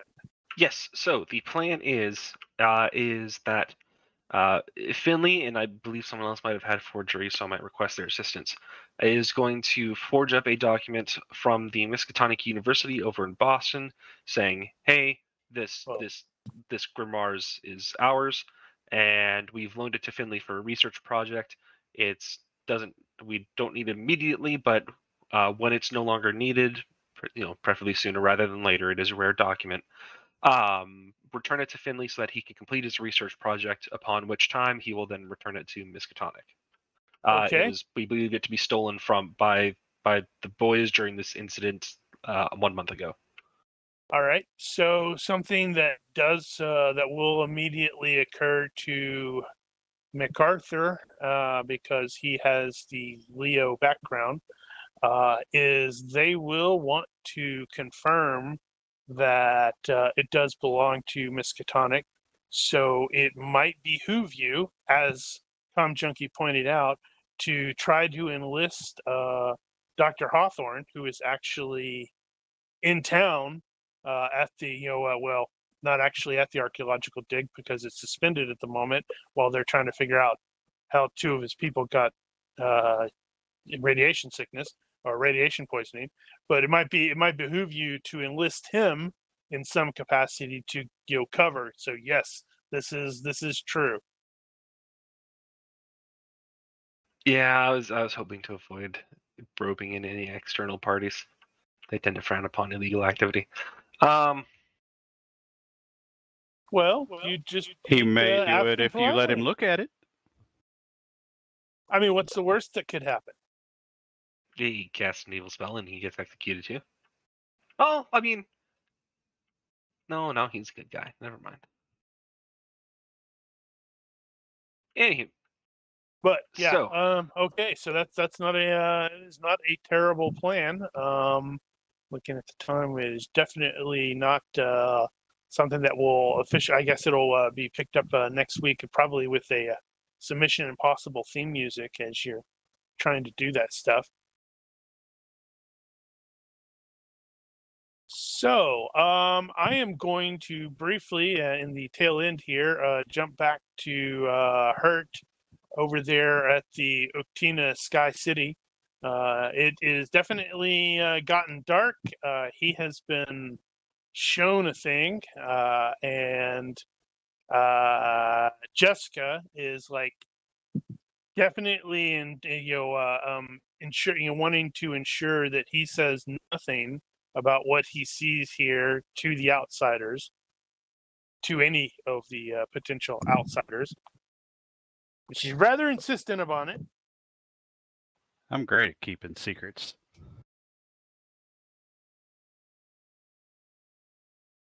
All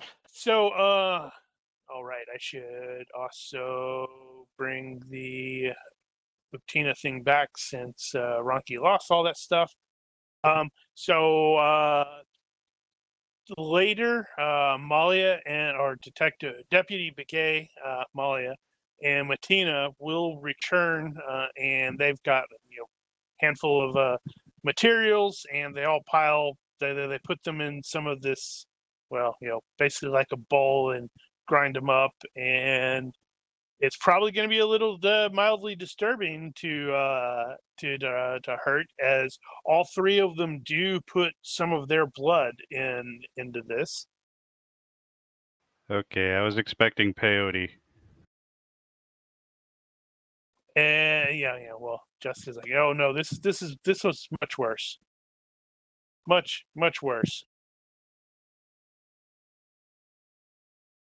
And they will, grind it up. They pour some stuff in there so it is going to be something that is consumed as a liquid. Consumed as a liquid. Why don't you say drink it? And they're like, yeah, you're going to have to let it simmer, and you're going to have to wait, or we're going to have to wait until right before, because we don't want it to wear off midway. That would be terrible. And having seen what he's seen, yeah, he's like, yeah, that's true. It would probably be terrible. It would be imprudent of me not to ask what this actually is. Oh, right, yeah. Our youth sometimes use this in the early days, but to sort of kickstart a change. It can only be used once, because, well, you'll see why, and you'll feel why. Hopefully, probably. And as soon as it gets dark, you can hear some drums and some not quite chanting, but it's just, there's definitely some ritualistic stuff going on out there. And Jessica will yeah, go ahead. Oh, Hurt's gonna start working his pre-cage match ritual. they are also going to say, yeah, you're going to want to, probably remove the, some of the clothes. Yeah, he was probably already working that way. Gratuitous CG fight coming up. Mm-hmm. Yeah, Maybe. So they're gonna Bear- let him become a werewolf too. Bear Top, he's gonna take his boots and stuff off too, because he's just kind of treating this whole thing like it's MMA. So. And as stated, Jessica is going to provide you with her knife. It is a large knife. It is balanced, and you don't need to add it because of you are going to need to do a thing here in a second. So they give you the concoction, and they were not lying when they said this is going to suck, because this really freaking sucks. It's like you're drinking raw lightning or something like that. It just burns all the way down. Power thirst. Maybe a little worse. But it's like, supercharging those muscles, buddy. You feel faster, stronger, more everything. I'm gonna kick Mother Nature in the face. Yeah, maybe. You're definitely quivering with the raw power. You should probably switch those now to see roughly what I was talking about.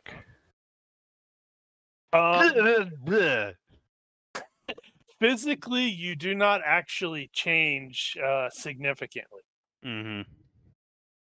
You don't get super big or anything like that, but it's just like your muscles are solid and you feel stupid, crazy, seriously fast. So what Hurt was sort of reacting to everyone is his current point level is temporarily jumped up to 864.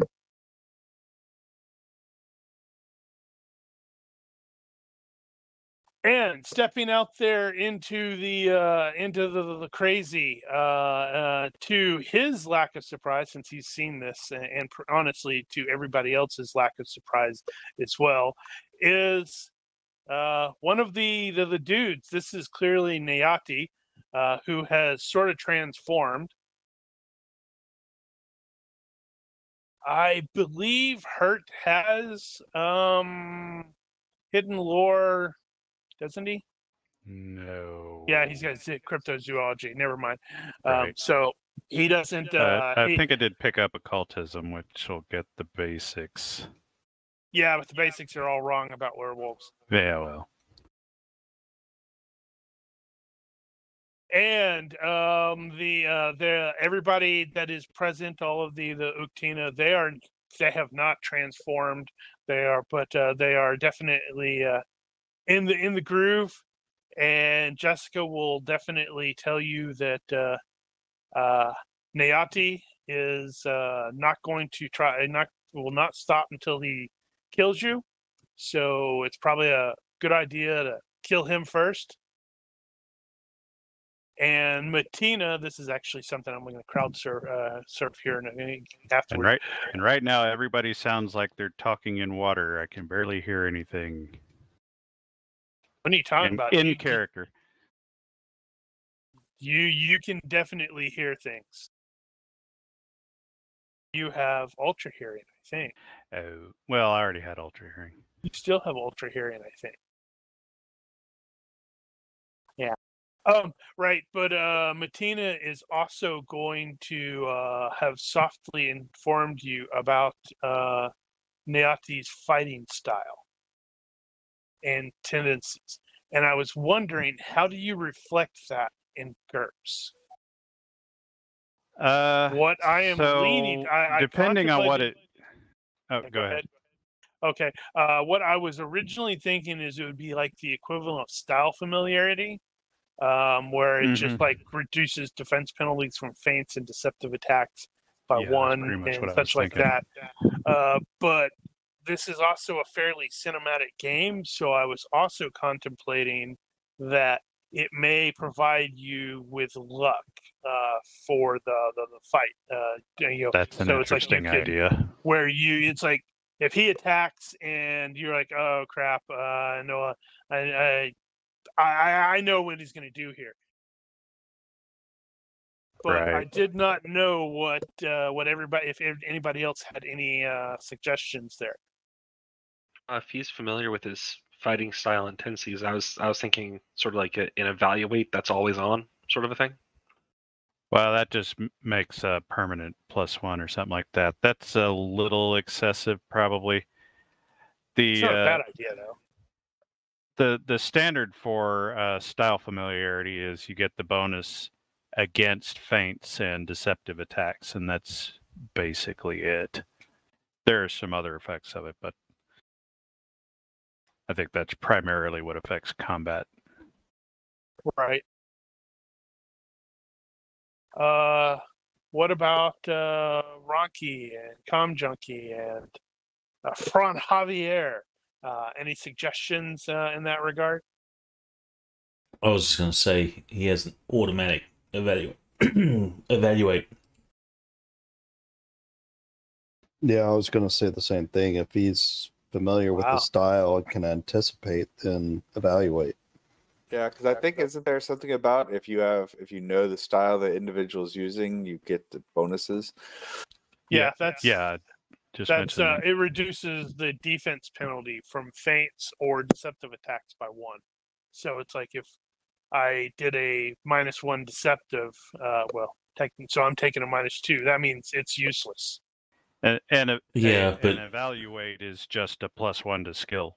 It's just a across the board +1 to skill. The only thing is, it's not like you're familiar with his style. She's telling you he favors his left. So she's being a lot more specific than just, this is Taekwondo. This is what. That's a valid point. Now, I could see that applying maybe to defense instead of offense. So just say it's just a defensive +1. Or lead with your right because he never expects that. That sort of thing.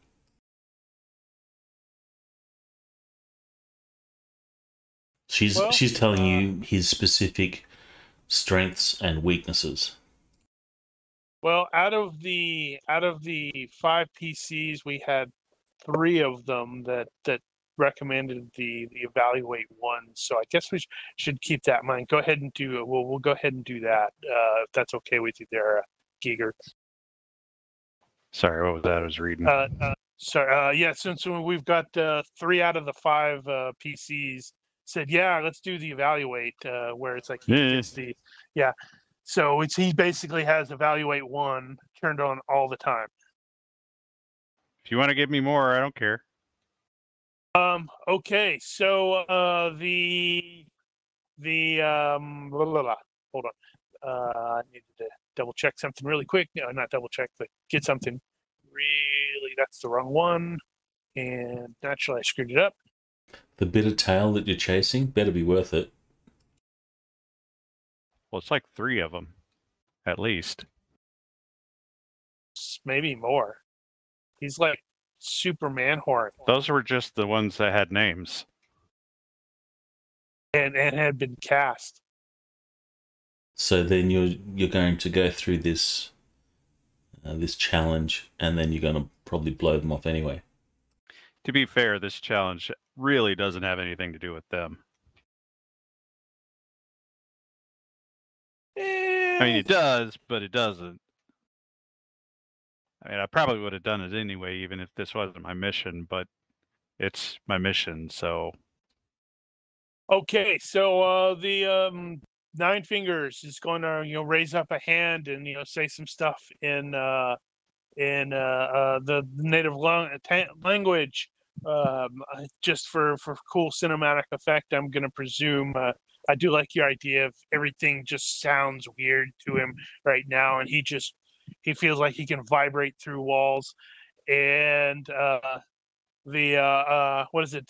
Jessica is going to give you the good luck look You're like, all right. He said when he or translates it, when he drops his arm, the fight is on, and frankly, the monster on the other side is like half hunched over, semi upright, I think it is, and he's like flexing his fingers, and you can see the really long claws, and got the drool and all that stuff, and he's snarling, and Nine Fingers drops his hand, and the screen goes black, and we get a to be continued. Mm-hmm. So that is where we will hold off for the evening. I was hoping to actually get to the fight, but I kind of screwed that up a little bit, and I apologize for that. But that's where we'll end it for the night. All of the active time players. To think about it. Yep, all of the active players will get 2 character points for tonight. We will pick up next week at the same bat time and the same bat channel. And I should have had a bat in this one since there was a proper vampire.